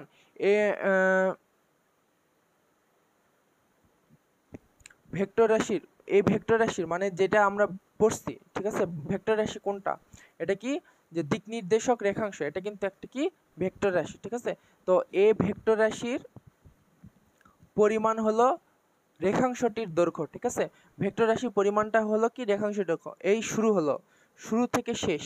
ঠিক আছে, এটার তো একটা পরিমাণ আছে, ধরো মনে করো যে এটা একটা 5 মিটার পর্যন্ত গেছে। ঠিক আছে, তো এটার কি একটা দৈর্ঘ্য আছে। ঠিক আছে, তো দৈর্ঘ্য কি এটা একটা মান। ঠিক আছে, এটাকে সাধারণত মানকে কি দ্বারা প্রকাশ করা হয়, মানকে সাধারণত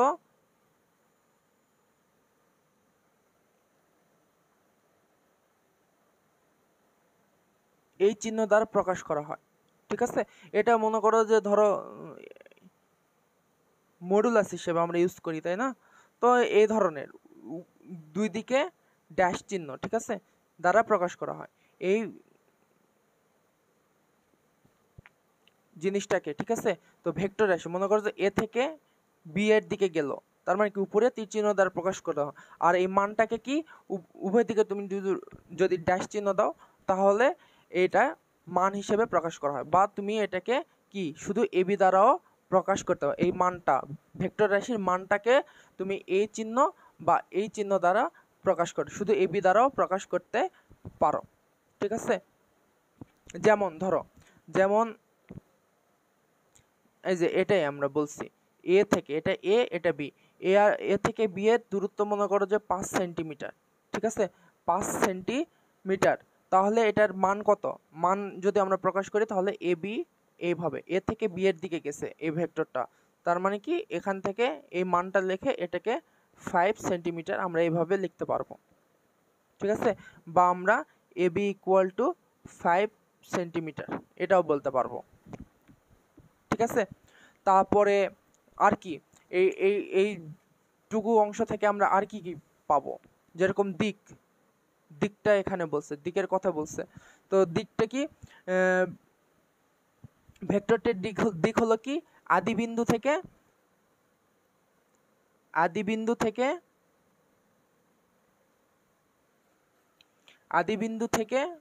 মানে আদিবিন্দু কি এ থেকে অন্তবিন্দু কি বি এর দিকে, অর্থাৎ তীর চিহ্ন দ্বারা এর দিক প্রকাশ করা হয়। দিক প্রকাশের মাধ্যম হলো এ বি লিখে উপরে তীর চিহ্ন দেওয়া। ঠিক আছে, তাহলে এটাকে আমরা দিক হিসেবে প্রকাশ করতে পারি। তার মানে কি এখানে যে জিনিসটা এখানে বলছে যে কোনো রেখাংশের এক প্রান্তকে আদিবিন্দু এবং অপর প্রান্তকে অন্তবিন্দু হিসেবে চিহ্নিত করলে ওই রেখাংশকে আমরা দিক নির্দেশক রেখাংশ বা সদিক রেখাংশ বলি। তো এখানে এই যে এখানে এটা আদিবিন্দু এবং অন্তবিন্দু, তো এটা একটা দিক প্রকাশ করতেছে এ থেকে বি এর দিকে, তার মানে কি এ বি, তো এ বি এর উপর এই চিহ্ন দিলে তাহলে এটাকে এ থেকে বি এর দিকে যাচ্ছে, এটা একটা দিক প্রকাশ করতেছে।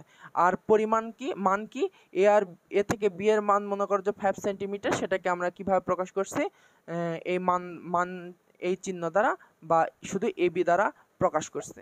ঠিক আছে। তো এই জিনিসটা এখানে সেটাই বলছে এইটুক লাইনে, ঠিক আছে। তো উদাহরণ একটা আমরা উদাহরণ দিই, তাহলে আমাদের বুঝতে সুবিধা হবে বিষয়টা। ধরো তোমার বাড়ি এ, ঠিক আছে, আমরা যেটা উদাহরণ দিছিলাম ওখানে, ধরো তোমার বাড়ি এ এ ঠিক আছে, এ থেকে বি তে যাচ্ছ, ঠিক আছে, আমরা এ থেকে বি তে যাচ্ছি। সে বি বি এটা হলো তোমাদের স্কুল, ঠিক আছে, স্কুল। তাহলে তোমার সরণকে, ঠিক আছে, এটা তো একটা সরণ হিসেবে কাজ করতেছে না, সরণ। তো এই সরণ হচ্ছে কি, যে সরণটা কি এ থেকে বি এর দিকে ধাবিত হচ্ছে, ঠিক আছে। আর সেটাকে আমরা এ বি লিখে তার উপর অ্যারো চিহ্ন দিলে তাহলে এটা বোঝাচ্ছে যে এ থেকে বি এর দিকে যাচ্ছে, বাড়ি থেকে স্কুলের দিকে যাচ্ছে, ঠিক আছে। তো এর মান হবে কি, বাড়ি থেকে মানটা কি হবে, মান হবে হলো বাড়ি থেকে স্কুলের দূরত্ব, বাড়ি থেকে কি স্কুলের দূরত্ব, এবং দিক হবে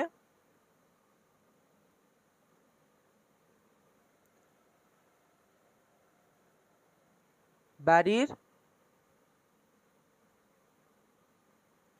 দিক থেকে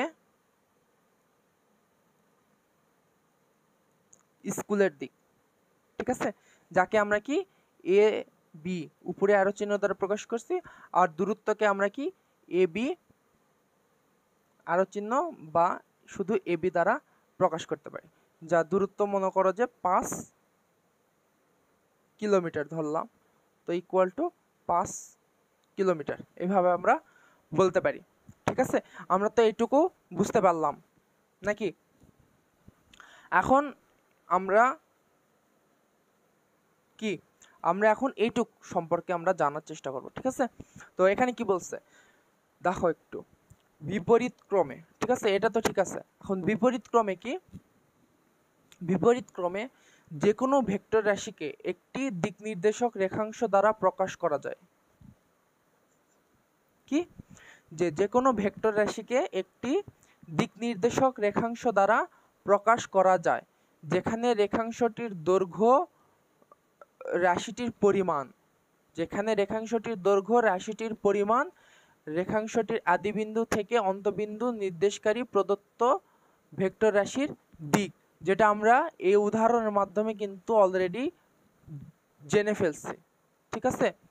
তাই ভেক্টর রাশি ও দিক নির্দেশক রেখাংশ সমর্থক ধারণা, তাই কি ভেক্টর রাশি ও দিক নির্দেশক রেখাংশ সমর্থক ধারণা, ঠিক আছে। তো এই লাইনটা তোমাদের পড়লে কনফিউশন লাগবে, সমর্থক ধারণাটা কি। তো অবশ্যই আমরা এই ধারণা সম্পর্কে আসবো, তো আমরা আগে লাইনগুলো পড়ে নিই, ঠিক আছে। দিক নির্দেশক রেখাংশকে জ্যামিতিক ভেক্টর বলেও উল্লেখ করা হয়। দিক নির্দেশক রেখাংশকে কি জ্যামিতিক ভেক্টর বলেও উল্লেখ করা হয়। আমাদের আলোচনা একই সমতলে অবস্থিত ভেক্টরের মধ্যে সীমাবদ্ধ থাকবে, ঠিক আছে। আমাদের আলোচনা কি একই সমতলে অবস্থিত ভেক্টরের মধ্যে সীমাবদ্ধ থাকবে, তার মানে কি এই জিনিসটা আমাদের প্রয়োজনের মধ্যে নাই। আমরা এখানে ভেক্টর বলতে জ্যামিতিক ভেক্টরই বোঝাবো, ঠিক আছে। এখানে কি বলছে, এখানে দেখো ভেক্টর বলতে কি আমরা জ্যামিতিক ভেক্টরই বোঝাবো। এই প্রসঙ্গে স্কেলার রাশির দিক নির্দেশক রেখাংশকে স্কেলার বলবো, ঠিক আছে। এই প্রসঙ্গে স্কেলার রাশির দিক নির্দেশক বাস্তব সংখ্যাকে স্কেলার বলবো, ঠিক আছে। তো আমাদের এখানে একটু কনফিউশন তৈরি হয়েছে, ঠিক আছে, এখানে কি বোঝাতে চাইছে, তো এটা সম্পর্কে আমরা এখন বিস্তারিত আলোচনা করব, ঠিক আছে। আর আমাদের নোট এটা কি, যে আমরা শুধু জ্যামিতিক ভেক্টর সম্পর্কে আলোচনা করব, ঠিক আছে। জ্যামিতিক ভেক্টর বলতে এখানে মানে বোঝাচ্ছে যে উপপাদ্য সম্পর্কে আলোচনা করব, ঠিক আছে। তো আমরা এখন এখানে এই লাইনটার ব্যাখ্যা জানবো, ঠিক আছে।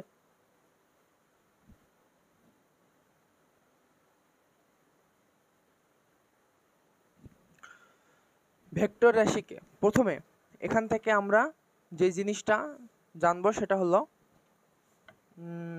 হ্যাঁ, ভেক্টর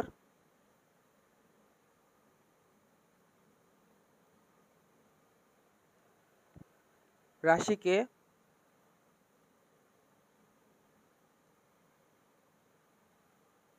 দিক নির্দেশক রেখাংশ দ্বারা প্রকাশ। ঠিক আছে, এই একটা পয়েন্ট সম্পর্কে আগে আমরা জানার চেষ্টা করব। কি বলছে, ভেক্টর রাশিকে আমরা কি বলছি, দিক নির্দেশক রেখাংশ দ্বারা প্রকাশ। তো সেটা হলো কি, যে কোনো ভেক্টর রাশিকে একটি দিক নির্দেশক রেখাংশ দিয়ে প্রকাশ করা সম্ভব। ঠিক আছে, এই রেখাংশের দৈর্ঘ্য হবে ভেক্টরের মান। ঠিক আছে, এই রেখাংশের দৈর্ঘ্য হবে কি, ভেক্টরের মান, আর রেখাংশের দিক হবে ভেক্টরের দিক। এটা যেন ঠিক আছে, তো এই যে উদাহরণটা দিলাম না, ঠিক আছে, এই উদাহরণটাই হলো ভেক্টর রাশিকে দিক নির্দেশক রেখাংশ দ্বারা প্রকাশ। ঠিক আছে, মানে চিত্রের মাধ্যমে প্রকাশ করে দেখানো জ্যামিতিক ভাবে। ঠিক আছে, চিত্রের মাধ্যমে দেখানোর একটা মাধ্যম, ভেক্টর রাশিকে চিত্রের মাধ্যমে দেখানোর মাধ্যমটা কি, দিক নির্দেশক রেখাংশ। ঠিক আছে, তো যেটা কি আমরা এখানে পড়ছি, ঠিক আছে, এখানে যেটা পড়ছি সেটাই হলো যে ভেক্টর রাশিকে দিক নির্দেশক রেখাংশ দ্বারা প্রকাশ। এটা একটা পয়েন্ট। ঠিক আছে, তো সেটা কি বলছে, যে কোনো ভেক্টর রাশিকে একটি নির্দিষ্ট একটি দিক নির্দেশক রেখাংশ দিয়ে চিহ্নিত করা সম্ভব। এই রেখাংশের দৈর্ঘ্য হবে এই রেখাংশের দূরত্ব বা দৈর্ঘ্য হবে কি, সেটার মান, এবং দিক হবে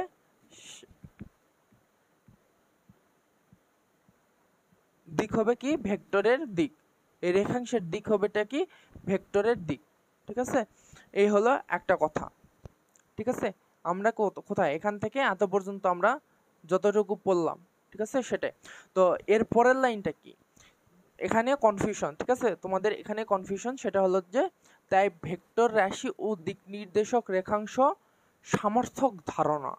ঠিক আছে, তো এখন এটা হলো 2 নম্বর পয়েন্ট, হলো সামর্থক ধারণাটা কি।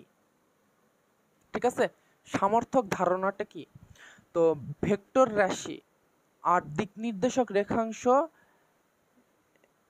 একই জিনিস বোঝায়। ঠিক আছে, ভেক্টর রাশি এবং দিক নির্দেশক রেখাংশ এটা দুটো একই জিনিস বোঝায়। ঠিক আছে, বিশেষ করে যখন আমরা জ্যামিতিক ভেক্টর দিয়ে কাজ করি। ঠিক আছে, তাই এটাকে ভেক্টর জ্যামিতিক ভেক্টরও বলা হয়। তার মানে কি, সামর্থক ধারণা মানে কি, মানে সেম, সমর্থক শব্দ। ঠিক আছে, যে ভেক্টর রাশি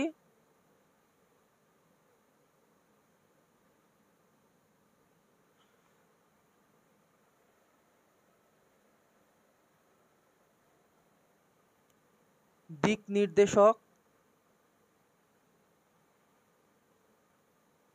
রেখাংশ আর জ্যামিতিক ভেক্টর। ঠিক আছে, তো ভেক্টর রাশি যেটা, সেটা আমরা হচ্ছে কি, যে এটা চিত্রের মাধ্যমে প্রকাশ করাই হলো হচ্ছে দিক নির্দেশক রেখাংশের কাজ। ঠিক আছে, তার মানে কি দুটাই সেম। ভেক্টর রাশি যেটা, যেরকম এই যে আমরা হলো হচ্ছে কি, এই যে এটার বর্ণনা দিলাম, একটা ভেক্টর রাশির বর্ণনা দিলাম, যে দূরত্ব। ঠিক আছে, দূরত্ব এবং দিক।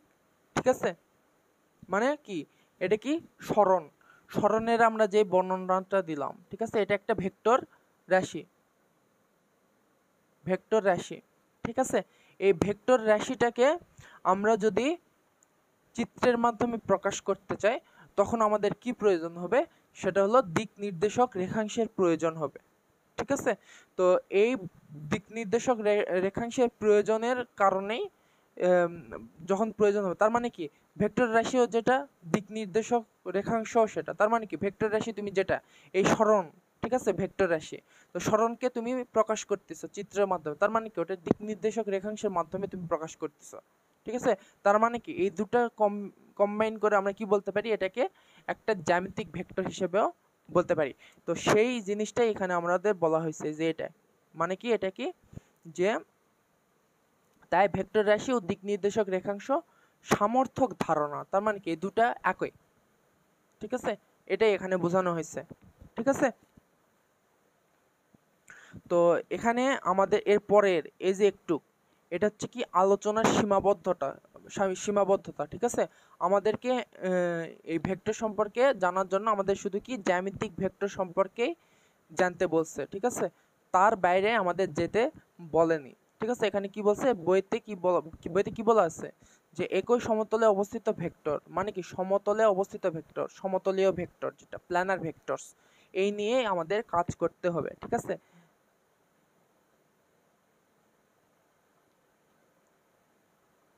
এই নিয়ে আমাদের কাজ করতে হবে, অর্থাৎ ভেক্টরগুলো একটি তলে অবস্থান করবে। আমরা এই যে সমতল ভেক্টরে আমরা এই জিনিসটা শিখছি, কোথায় গেল, যাই হোক, সমতল ভেক্টর যখন পড়াইছিলাম তখন আমরা কি বলছিলাম যে এটা একটা কি দ্বিমাত্রিক তল হিসেবে কাজ করে, ঠিক আছে। যেরকম কাগজের উপর, ঠিক আছে, যে ফুটবল খেলার মাঠ, ঠিক আছে, এগুলো কি দ্বিমাত্রিক, ঠিক আছে, দ্বিমাত্রিক তল। আর যে ত্রিমাত্রিক থ্রি ডি ভেক্টর যেটা আছে, ত্রিমাত্রিক ভেক্টর, এই সম্পর্কে আমরা পরবর্তী ক্লাসে জানতে পারবো, ডক্টর জাফর ইকবাল, ঠিক আছে, ডায়ালগ। তো পরবর্তী ক্লাসে আমরা বিষয়টা সম্পর্কে জানতে পারবো, ঠিক আছে। তো আমাদের এই সীমাবদ্ধতা দিয়ে দিছে, আমরা জ্যামিতিক ভেক্টর সম্পর্কে আলোচনা করব এই। তো এরপরে কি বলছে এই প্রসঙ্গে, কি এই হলো সীমাবদ্ধতা গেল। তারপরে এই প্রসঙ্গে স্কেলার রাশির নির্দেশক বাস্তব সংখ্যাকে স্কেলার বলা হয়, এটা আবার কি, ঠিক আছে। তোমরা সাধারণ স্টুডেন্ট এটা পড়ার পর কি বলবা, এই প্রসঙ্গে স্কেলার রাশির নির্দেশক বাস্তব সংখ্যাকে স্কেলার বলবো, এটা আবার কি হলো, হোয়াট ইজ দিস, তাই না। তো এটা বলতে কি বোঝানো হয়েছে, ঠিক আছে। তো সেটা হচ্ছে কি স্কেলার, যে এই প্রসঙ্গে কি স্কেলার রাশিগুলো কে আমরা কি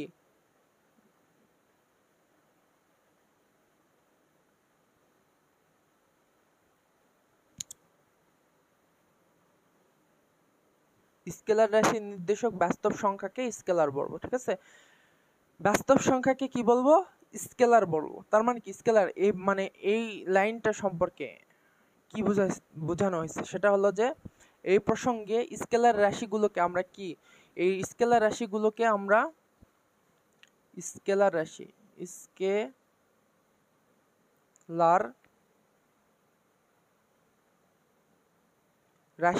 ঠিক আছে, স্কেলার রাশি গুলোকে আমরা শুধু, এখানে কি বলছে, বাস্তব সংখ্যাকে, ঠিক আছে, তার মানে কি শুধু, এটাকে একটা কি বলে, এটাকে আরেকটা ভাবে বলে যে দাতব সংখ্যা, ঠিক আছে। এটা কোনোদিন নাম শুনছো নাকি তোমরা, আমি জানি না। দাতব সংখ্যা বা কি নিউমেরিক্যাল ভ্যালু, ইংলিশ দেখে বুঝতে পারতেছ যে দাতব সংখ্যা কি হিসেবে দেখব, ঠিক আছে, যার কোনো দিক নেই, যেমন বাস্তব সংখ্যা, মানে বাস্তব সংখ্যায় যেগুলো সেটাই দাতব সংখ্যা, ঠিক আছে। 5 - 3 100 etc, ঠিক আছে। তো উদাহরণস্বরূপ একটা উদাহরণ দিই, যে যদি একটি বল 10 নিউটন পূর্ব দিকে কাজ করে, একটা বল 10 নিউটন পূর্ব দিকে,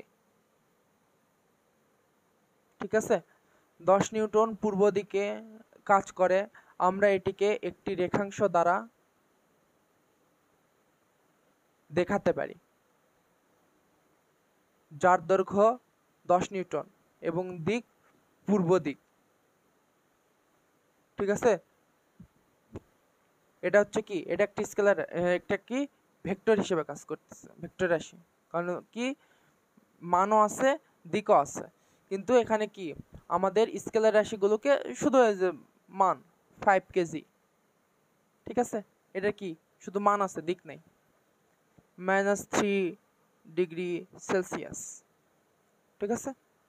এগুলো হচ্ছে একটা উদাহরণ, এই হলো কথা। তো আমরা এতটুকু কিন্তু সুন্দর করে বোঝানোর চেষ্টা করছি, ঠিক আছে। তারপরে লাইনটা কি বলছে দেখো, এটা একটু গুরুত্ব সহকারে দেখো।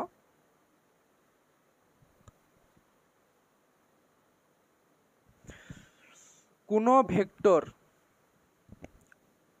দেখছো ভেক্টর আরেক নাম কি, দিক নির্দেশক রেখাংশ, ঠিক আছে, দুটো একই। কোন ভেক্টর যে অসীম সরলরেখার অংশ বিশেষ, তাকে ওই ভেক্টরের ধারক রেখা বা শুধু ধারক বলা হয়।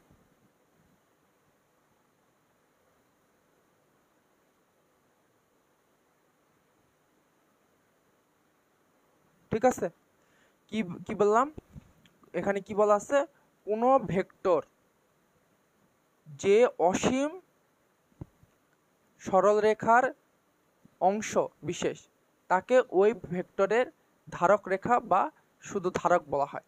তো এখানে কি একটা নতুন টপিক পাইলাম আমরা, সেটা হলো যে ধারক রেখা, ঠিক আছে, ধারক রেখা। তো ধারক রেখাটা কি,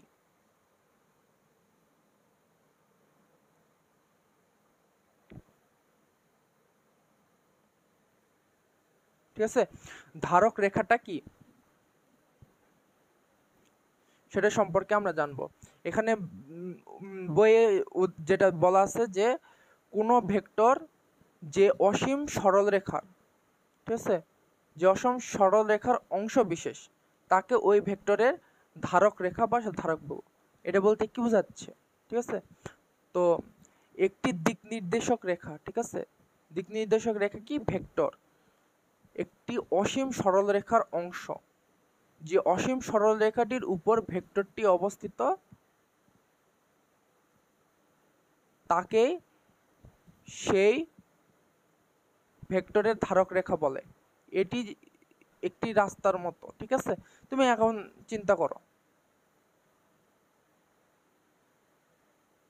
ধারক ঠিক আছে, তো ধারক রেখা কি, ধারক ধারক বলতে তুমি কি বুঝো, ঠিক আছে, ধারক বলতে তোমরা কি বোঝো, ধারক মানে কি, এটা এটা হচ্ছে ধারণ করা, ঠিক আছে। তো মনে করো এটা একটা অসীম সরল রেখা, ঠিক আছে, এটা একটা কি অসীম সরল রেখা। তো সেটা মনে করো যে এই অসীম সরল রেখাটা মনে করো যে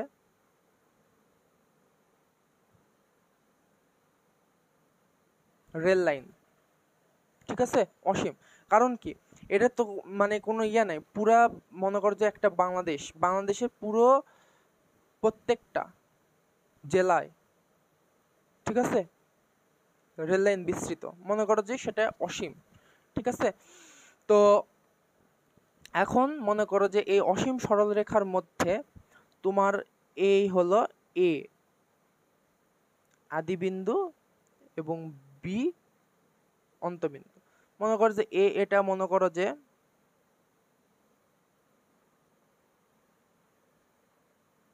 সান্তাহার, আর এটা মনে করো যে বি হলো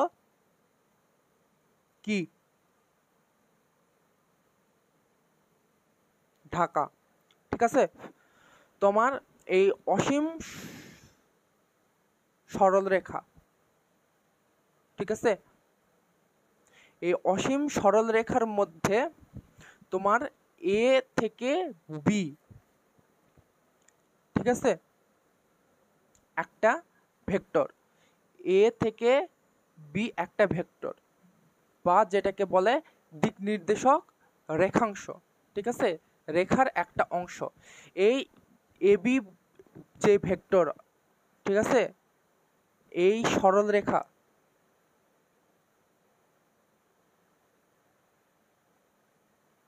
উপর,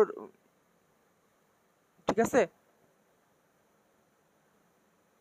ঠিক আছে, এই এবি ভেক্টরটা এই সরল রেখার মধ্যে অবস্থিত, ঠিক আছে। তার মানে কি এই এবি ভেক্টরকে যাই ধারণ করছে, তার মানে কি এই সরল রেখাটা, মানে কি এই রেল লাইনটা, এই রেল লাইনটা এই এ এবং বি, ঠিক আছে, এই সান্তাহার এবং ঢাকা, ঠিক আছে, এই রেল লাইনটা এই সান্তাহার এবং ঢাকা, সান্তাহার থেকে ঢাকা, এটা কি একটা ভেক্টর, ঠিক আছে, এই একটা ভেক্টরকে কি এটা কি ধারণ করে আছে না, এর মধ্যে তো অবস্থিত, এই রেল লাইনের মধ্যে তো এই সান্তাহার এবং এই ঢাকাটা অবস্থিত, তাই না। এই ধারণ করা কে, এই ভেক্টরটা যেই সরল রেখা ধারণ করছে সেই সরল রেখাটাকে বা এই রেল লাইনটাকে বলা হয় ধারক রেখা। মানে কি অসীম সরল রেখাটায় হলো ধারক রেখা। তার মানে কি এই সান্তাহার এবং ঢাকা, এই সান্তাহার থেকে ঢাকা এ বি, এটা একটা ভেক্টর প্রকাশ হলো, দিক নির্দেশক রেখাংশ। তো এই ভেক্টরটা কোথায়, এই রেল লাইন, এই ভেক্টরটাকে এই রেল লাইন ধারণ করে আসছে, ঠিক আছে। তার মানে কি এটা একটা ধারক রেখা হিসেবে কাজ করতেছে, ঠিক আছে, সেটাই হলো ধারক রেখা। তো এই জন্য এখানে বলছে যে একটা দিক নির্দেশক রেখাংশ, দিক নির্দেশক রেখাংশ মানে কি বোঝাচ্ছে এ বি একটা রেখাংশ, একটি অসীম সরল রেখা, মানে এই রেল লাইন বোঝাচ্ছে অসীম সরল রেখার অংশ, ঠিক আছে।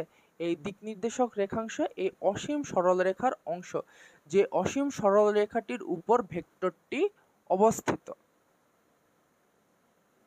ঠিক আছে, তাকে ভেক্টরের ধারক রেখা বলা হয়, ঠিক আছে। খুবই সোজা এবং খুব সুন্দর করে আমরা এই জিনিসটাকে বোঝার চেষ্টা করলাম, ঠিক আছে। তো ধারক রেখা সম্পর্কে কোনো কনফিউশন থাকার কথা না এরপর থেকে, ঠিক আছে। আমরা উদাহরণ সহ কিন্তু সুন্দর করে বোঝা দিলাম ধারক রেখাটা কি। তারপরে আমরা এই যে এখান থেকে এত পর্যন্ত এখন জানার চেষ্টা করব, সেটা হলো সচরাচর একটি ভেক্টরকে একটি নির্দিষ্ট অক্ষর দিয়ে সূচিত করা হয়।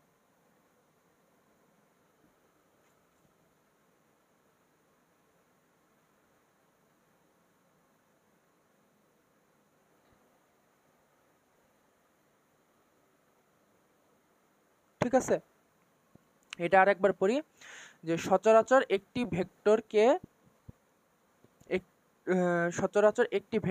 একটি অক্ষর দিয়ে সূচিত করা হয়। যেমন এখানে একটা ইউ একটা ভেক্টর দিছে ইকুয়াল টু এবি, ভেক্টর বুঝাতে ভেক্টরটির নিচে দাগ বা আন্ডারস্কোর দিতে হয় এবং একটি নির্দেশকারী সদিক রেখাংশের উপর অ্যারো চিহ্ন দ্বারা দেওয়া হয়। এই ইউ ইকুয়াল টু এবি এর অর্থ ইউ ভেক্টরের আদিবিন্দু এ এবং অন্তবিন্দু বি এবং এর দিক এ এর দিক হতে বি এর দিকে এবং এর দৈর্ঘ্য মানে মান বোঝাচ্ছে ইকুয়াল টু এবি, এবি রেখাংশের দৈর্ঘ্য, ঠিক আছে।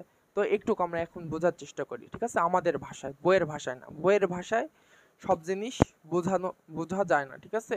তো নিজের ভাষায় বুঝে নিতে হয় বিষয়গুলো। তো এখন আমাদের নিজের ভাষায় বোঝার চেষ্টা করি, ঠিক আছে? তো প্রথম পয়েন্টটা হলো সাধারণ প্রতীক, ঠিক আছে? একটি ভেক্টরকে সাধারণত ছোট হাতের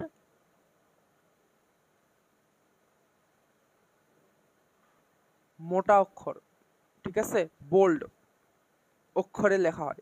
যেমন ধরো কি বলছে, মানে আমি কি বললাম যে একটি ভেক্টরকে সাধারণত ছোট হাতের মোটা অক্ষর, ঠিক আছে, বোল্ড, যেরকম বোল্ড বোল্ড মানে কি, যে আমরা এই ধরো ইউ, ঠিক আছে, এই বোল্ড আকারে ইউ, তারপরে ভি,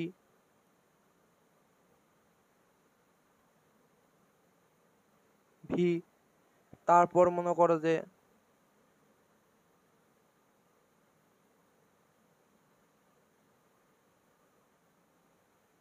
এ, ঠিক আছে, বা অক্ষরের নিচে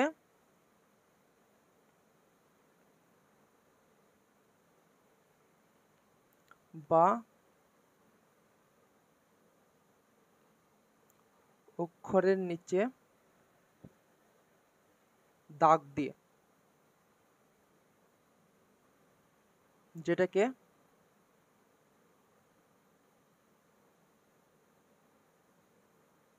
আন্ডারস্কোর, যেমন ইউ, ভি, এ দ্বারা প্রকাশ করা হয়, ঠিক আছে? এছাড়া কি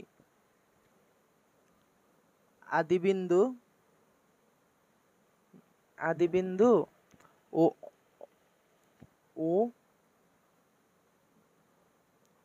অন্তবিন্দু দ্বারা প্রকাশ করলে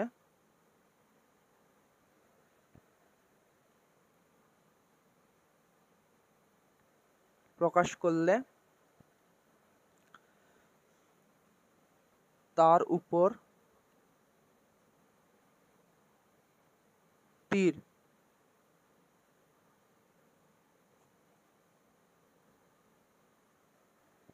চিহ্ন,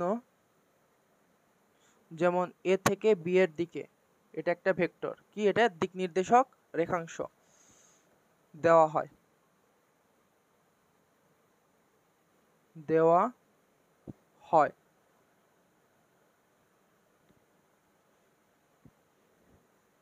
ঠিক আছে? এই ভেক্টরগুলো দেখে আমরা চিনতে পারি যে কোনটা কি ভেক্টর, ঠিক আছে? তো এখানে দেখো, এখানে আমরা বোল্ড এই জিনিসটা তো আমরা কোথায় সাধারণত নিজে হাতে লিখে প্রকাশ করতে পারবো না। বোল্ড তুমি কি দরকার করতে তো পারবো না আমরা, বা বই বই শুধু এটা হলো হচ্ছে বই, অথবা যখন কোনো টাইপিং এর ক্ষেত্রে, মানে বইয়ে টাইপিং এর ক্ষেত্রে এই জিনিসটা ব্যবহার করা যাবে, ঠিক আছে? এই বোল্ড অক্ষর যদি থাকে তাহলে মনে করবা যে অবশ্যই এটা হচ্ছে কি ভেক্টর প্রকাশ করতেছে, ঠিক আছে? আর শুধু আমরা লেখার ক্ষেত্রে সব সময় এই যে এই অংশটা এটা ব্যবহার করব, এই একটু অংশ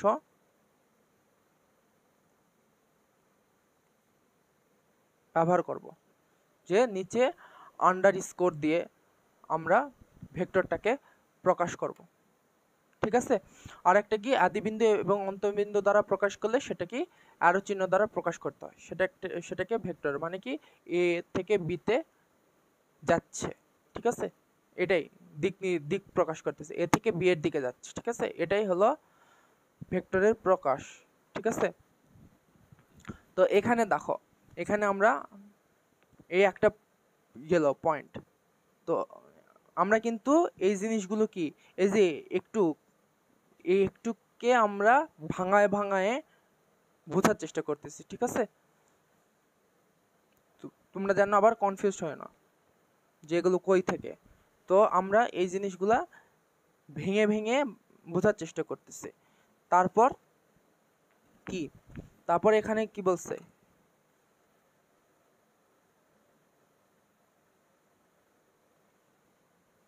এখানে এজ এ আন্ডার স্কোর দিয়ে ইউ আন্ডার স্কোর দিয়ে ইকুয়াল টু এবি লিখছে, ঠিক আছে? আন্ডার স্কোরের পরিবর্তে তোমরা এখানে কি ছোট হাতের ইউ লিখে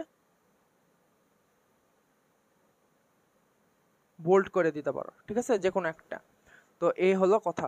তো ইউ ইকুয়াল টু এটা হলো, ঠিক আছে? তো এটা বলতে কি বোঝানো হচ্ছে, এটার মানে হলো ইউ নামের একটি ভেক্টর, ইউ নামের একটি ভেক্টর এ থেকে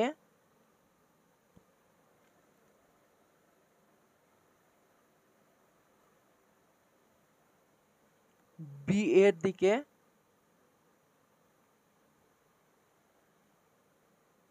নির্দেশ করে, যা দিক নির্দেশক রেখাংশ বলে চিনি, ঠিক আছে? এ থেকে বি এর দিকে, তার মানে কি এ বি, এটা এটা যদি বলে যে তীর চিহ্ন, ঠিক আছে, তার মানে কি এটা হচ্ছে কি একটা দিক নির্দেশক রেখাংশ প্রকাশ করতেছে, যে সেটা একটা দিক নির্দেশক রেখাংশ, এটা কি একটা ভেক্টর, ঠিক আছে, যাকে অ্যারো চিহ্ন দ্বারা প্রকাশ করা হয়, ঠিক আছে? এটা একটা হিসাব। তারপর আর একটা কি, আদি ও অন্তবিন্দু, ঠিক আছে? তো আদি ও অন্তবিন্দু কি, ইউ ভেক্টরের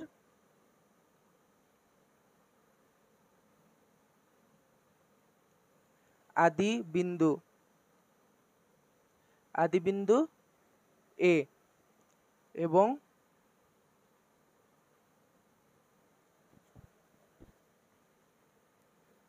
অন্তবিন্দু কি বি, তাই না? এটাই তো বোঝাচ্ছে ইউ ভেক্টরের আদি বিন্দু এ এবং অন্তবিন্দু বি। আর দিক কি,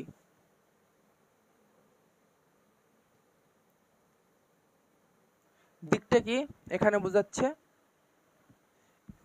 এই ভেক্টরের দিক হলো এ থেকে বি এর দিকে, ঠিক আছে?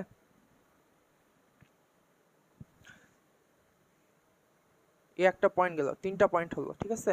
আর কি কি আছে, হ্যাঁ, তারপর আরেকটা পয়েন্ট, সেটা হলো কি দৈর্ঘ্যের কথা এখানে বলছে, ঠিক আছে, যাকে আমরা মান বলতে পারি। সেটা হলো কি এই ভেক্টর মানে ইউ ভেক্টর এর মান কি আমরা ইউ লিখে এই বা এ বি এই দিয়ে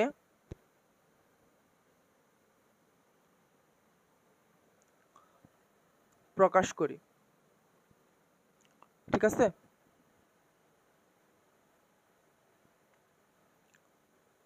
এটা কি, এটার মান কি, এটা হলো সেটা হলো যে এ থেকে বি রেখাংশের, এ বি রেখাংশের দৈর্ঘ্যের সমান, সেটাই হলো এবি এর মান, বা এটা ইউ, ঠিক আছে।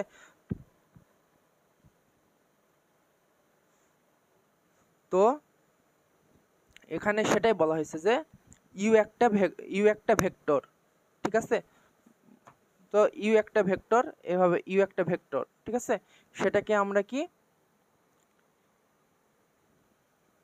এ থেকে বি এভাবে লিখতে পারি, ঠিক আছে। ইউ একটা ভেক্টর বলতে আমরা বোঝাই যে হচ্ছে এটা এ থেকে বি এর দিকে যাচ্ছে, ঠিক আছে, যেটা হচ্ছে কি দিক নির্দেশকারী সদিক রেখা, ঠিক আছে। সেটা আমরা পড়ে আসছি, এই যে দিক নির্দেশক রেখাংশ বা সদিক রেখাংশ, ঠিক আছে, এটা বলা হয়। তো আমরা এখানে ভাগ করে করছি যে ইউ, এটা বলতে কি বোঝাচ্ছে, এ থেকে বি এর দিকে নির্দেশ করছে, যা দিক নির্দেশক রেখাংশ বা সদিক রেখাংশ বলে আমরা চিনি, ঠিক আছে। আর এটা কি, এটা একটা ভেক্টর, ঠিক আছে, যা এ থেকে বি এর দিকে যাচ্ছে। তো এটা এ ভেক্টরের কি আদিবিন্দু অন্তবিন্দু কি, এই ইউ ভেক্টরের আদিবিন্দু অন্তবিন্দু কি, বা ইউ ভেক্টর বা এ বি এই ভেক্টর, এটা আদিবিন্দু অন্তবিন্দু কি, আদিবিন্দু এ এবং অন্তবিন্দু বি, দিক কি এ থেকে বি এর দিকে যাচ্ছে। আর এটার হচ্ছে দৈর্ঘ্য কি, দৈর্ঘ্য হচ্ছে এটা মানে মান বোঝাচ্ছে যে ইউ কে আমরা কিভাবে প্রকাশ করব, মান ইউ ভেক্টরের মান যদি বলি তাহলে আমরা এটাকে এই যে ভেক্টর ইউ এভাবে প্রকাশ করতে পারি। আবার এটাকে আবার হচ্ছে এটাকে কি, এটাকে ইউ ভেক্টর, এটাকে এবি ভেক্টর, আবার ইউ ভেক্টরের মানকে আমরা এবি ভেক্টর, এইভাবে দুইভাবে লিখতে পারি, ঠিক আছে। আর কি এটার মান হলো কি এবি রেখাংশের দৈর্ঘ্যের সমান, এবি একটা রেখাংশ, তার এটার মান যেটা সেটাই হলো ইউ ভেক্টরের মান, ঠিক আছে। এইটা হলো হচ্ছে এখানে বোঝানো হয়েছে, ঠিক আছে। আমরা এখন কাজ কি আছে সেটা এখন আমরা করব, ঠিক আছে। এই কাজগুলো এগুলো সংক্ষিপ্ত প্রশ্নে দিতে পারে, ঠিক আছে। আমরা এখন ক নাম্বারটা দেখি। ক নাম্বারটা কি বলছে আমরা একটু দেখি, যে তোমার বাড়ি হতে স্কুল সোজা দক্ষিণে 3 কিলোমিটার দূরে অবস্থিত। বাড়ি হতে হেঁটে স্কুলে যেতে 1 ঘন্টা সময় লাগলে তোমার গতিবেগ কত, ঠিক আছে। ফিজিক্সের জিনিস চলে আসছে। তো আমরা এখন এখানে বের করি, দেখো খুবই সোজা ম্যাথ। তো এখানে আমরা এখন দেখি যে আমরা আবার একবার পড়ি যে তোমার বাড়ি হতে স্কুল সোজা দক্ষিণে 3 কিলোমিটার দূরে অবস্থিত। বাড়ি হতে হেঁটে স্কুলে যেতে 1 ঘন্টা সময় লাগলে তোমার গতিবেগ কত।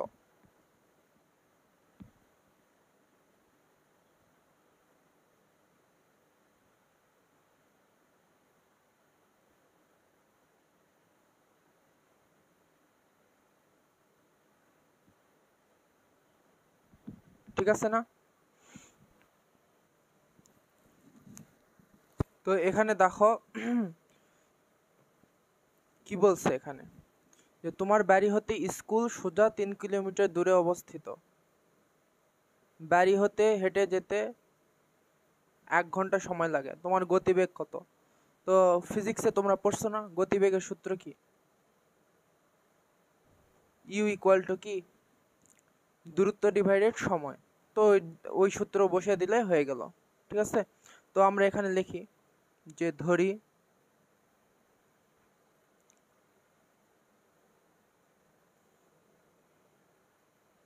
এখানে বলছে তোমার বাড়ি থেকে, ঠিক আছে, তার মানে আমাকে বলছে। তো আমরা এখন এটাই লিখব, ধরি আমার বাড়ি হতে, কি বলছে এখানে, সোজা দক্ষিণে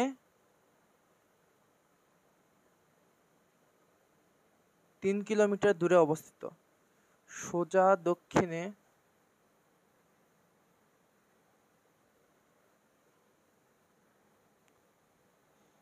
স্কুল পর্যন্ত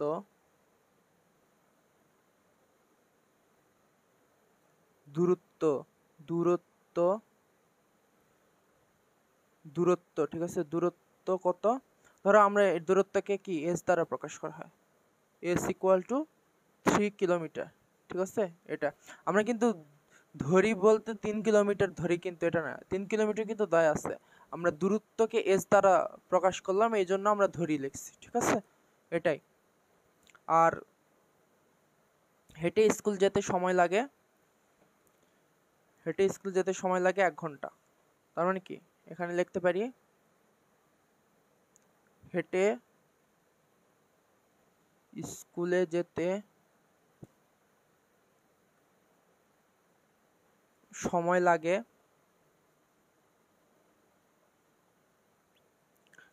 t equal to 1 hour। ঠিক আছে, এখানে কি ঘন্টা দেওয়া আছে, তো তুমি তাহলে এখানে কিমি দিয়ে করবা, যেটা দেওয়া আছে কিলোমিটার, এভাবে ইংলিশে দেওয়া থাকলে ইংলিশে লিখবা, যেটাই দেওয়া থাকবে সেইটাই লিখবা। ঠিক আছে, এই হলো হিসাব। তো সুতরাং গতিবেগ, গতিবেগকে আমরা ইউ দ্বারা প্রকাশ করি, যা একটা কি, এটা একটা কি ভেক্টর রাশি, কারণ কি আমার এখানে দিকও আছে, এই দিকও আছে, আবার মানও আছে। ঠিক আছে, তার মানে কি এটা একটা ভেক্টর রাশি, ইকুয়াল টু কি আমরা কি জানি, দূরত্ব ডিভাইডেড সময়, যেটাকে আমরা কি এস ডিভাইডেড টি দ্বারা প্রকাশ করছি। তাহলে কি কত, 3/1 কিমি ইকুয়াল টু 3 কিমি। ঠিক আছে, তার মানে কি, অতএব এটাকে তুমি কি লিখতে পারবা, যে গতিবেগ 3 কিলোমিটার দক্ষিণ দিকে। ঠিক আছে, এটা কিন্তু লিখতে হবে। ঠিক আছে, গতিবেগ কি 3 কিলোমিটার দক্ষিণ দিকে, অবশ্যই লিখতে হবে, কারণ কি তুমি এটা ভেক্টর হিসেবে প্রকাশ করতেছ। ঠিক আছে, তার জন্য দিক উল্লেখ করে দিতে হবে। এই হলো কথা। খ নাম্বারটাও সেম,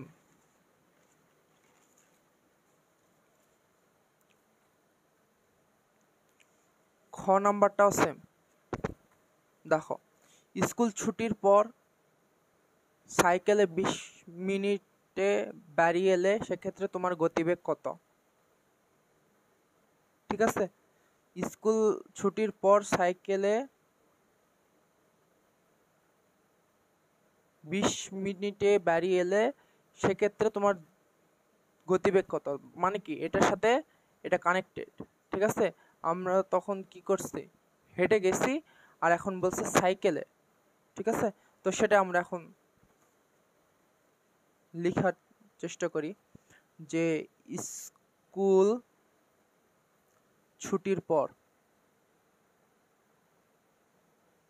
এটা ছুটির পর, ছুটির পর সাইকেলে। ঠিক আছে,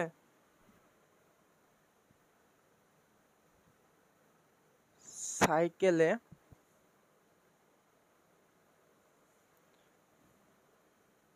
ওই একই পথ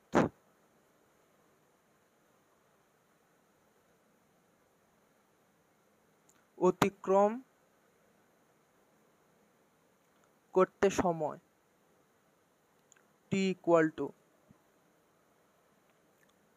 20 মিনিট, তাই না? তো এখানে 20 মিনিটই দেওয়া আছে, তো 20 মিনিট, তো সেক্ষেত্রে আমার গতিবেগ কত হবে সেটা বের করতে বলছে। তো মিনিট আছে, তো আমরা এটাকে কি ঘন্টাতে প্রকাশ করব, কারণ কি আমাদের গতিবেগ কি ঘন্টায় প্রকাশ করতে হবে। ঠিক আছে, কিমিতে প্রকাশ করা আছে। তো টি ইকুয়াল টু আমরা কি লিখতে পারি, অর্থাৎ এখানে অর্থাৎ লিখবা অর্থাৎ টি ইকুয়াল টু, তো কি আমরা জানি 1 ঘন্টা সমান 60 মিনিট, তাই না? তো মিনিটকে ঘন্টায় প্রকাশ করতে হবে, 60 মিনিটে 1 ঘন্টা, তো 60 মিনিটে 1 ঘন্টা, তো 1 মিনিটে কত 1/16, এবং 20 মিনিটে কি 20 কত 60, ঠিক আছে, ঘন্টা। এই হলো 1/3 3 ঘন্টা, ঠিক আছে। এটা কি বুঝতে পারছো? মিনিটকে ঘন্টায় প্রকাশ করছি, ঠিক আছে। ঐকিক নিয়মে তোমরা করে নিবা, ঠিক আছে। 1 আওয়ার সমান 60 মিনিট, তাই না? তো আমাদের কি মিনিটকে ঘন্টায় প্রকাশ করতে হবে, তার মানে কি মিনিট বামে থাকবে, ঘন্টা ডানে, আওয়ার। তো 1 মিনিট সমান কত 1/60 আওয়ার, অতএব কত 20 minute equal to 20/60 minute hour, ঠিক আছে। এই যে এটাই আমরা এখানে লিখছি।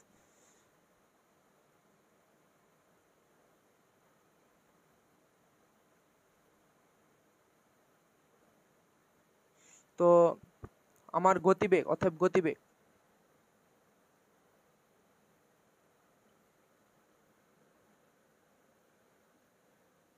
আমরা এটা হচ্ছে ওটা ইউ ধরছে, এটা ভি ধরি, মানে ভি ধরে নিয়ে গতিবেগ ইউ ভি, যে মানে যেটাই ধরো, ঠিক আছে, সমস্যা নেই, বা ইউ ধরতে পারো, কোনো সমস্যা নেই।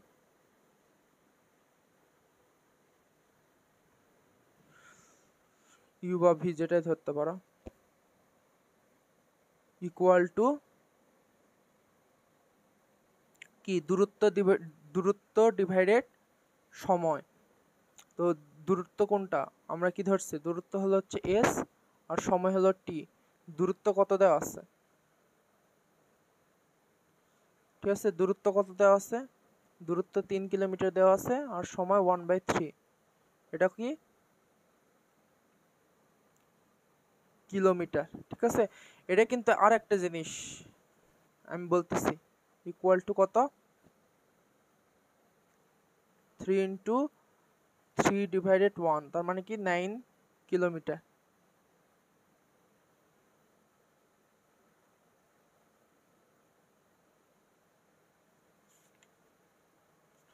এখানে তোমরা কি এত কিলোমিটার পার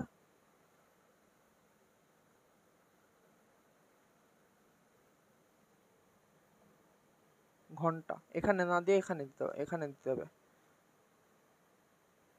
ঘন্টা দক্ষিণ দিকে, ঠিক আছে। বিষয়টা হলো, এখন ভালো করে বোঝার চেষ্টা করো, দুইটা কিন্তু একই ম্যাথ, ঠিক আছে, মানে একই ম্যাথ মানে একটার অংশ আর একটা, ঠিক আছে। তো এখানে দেখো, এখানে স্কুল ছুটির পর সাইকেলে ওই একই পথ অতিক্রম করতে কত সময়, সময় 20 মিনিট লাগে, ঠিক আছে। তো গতিবেগ এখন এটা নির্ণয় করতে বলছে। স্কুলে যেতে, স্কুলে যেতে ওটা ক নাম্বার করছি, স্কুলে যেতে, ঠিক আছে, বাড়ি থেকে দক্ষিণ দিকে, দক্ষিণ দিকে স্কুলে যেতে, ঠিক আছে, বাড়ি থেকে, বাড়ি থেকে স্কুল কি দক্ষিণ দিকে, ভালো করে বোঝো, ঠিক আছে। কিন্তু এখানে খ নাম্বার কি বলছে, স্কুল ছুটির পর সাইকেলে ওই একই পথে অতিক্রম করতে 20 মিনিট সময় লাগে। তার মানে কি স্কুল থেকে আমরা অবশ্যই বাড়ির দিকে যাচ্ছি, তার মানে কি এটা যদি বাড়ি থেকে স্কুল দক্ষিণ দিকে হয়, তাহলে স্কুল থেকে বাড়ি কি তার উল্টা, দক্ষিণের উল্টা কি অবশ্যই উত্তর দিক, তাই না? তার মানে কি আমাদের এখানে গতিবেগ 9 কিলোমিটার, অতএব গতিবেগ 9 কিলোমিটার পার ঘন্টা কি লিখতে হবে, উত্তর দিকে, ঠিক আছে। এই জিনিসটা ভুল করা যাবে না, ঠিক আছে। এই ম্যাথটা কিন্তু এই যে এই জায়গায় ছাত্ররা কনফিউশন হয়ে এখানেও দক্ষিণ দিকে লিখে দিয়ে দিতে পারে, ঠিক আছে। এই জিনিসগুলো মানে ছোট ছোট জিনিস, এটা মাথায় রাখতে হবে, ঠিক আছে। সেম অঙ্ক। ক খ সেম, ঠিক আছে। তো গতিবেগের সূত্র যেটা, যে দূরত্ব ডিভাইডের সময়, এটা সবাই জানো, ঠিক আছে। তো এটাই বের করতে বলছে। এটা কোনো আইনস্টাইনের থিওরি অফ রিলেটিভিটি নয়, ঠিক আছে, যে একদম ইয়া করে বুঝতে হবে। তো এটা সহজে বোঝা যায়। এ হলো কথা। তো এই হলো ক্লাস, আমরা মাত্র করলাম। পরের ক্লাসে আমরা হলো কোন জিনিসটা করব, ভেক্টরের সমতা ও বিপরীত ভেক্টর সাথে ভেক্টরের যোগ, ঠিক আছে। এই দুটা আমরা পরের ক্লাসে করব, বা দেখি এখান থেকে শুরু করব, যত পর্যন্ত যায় তত পর্যন্ত নেক্সট ক্লাস আলোচনা করব, ঠিক আছে।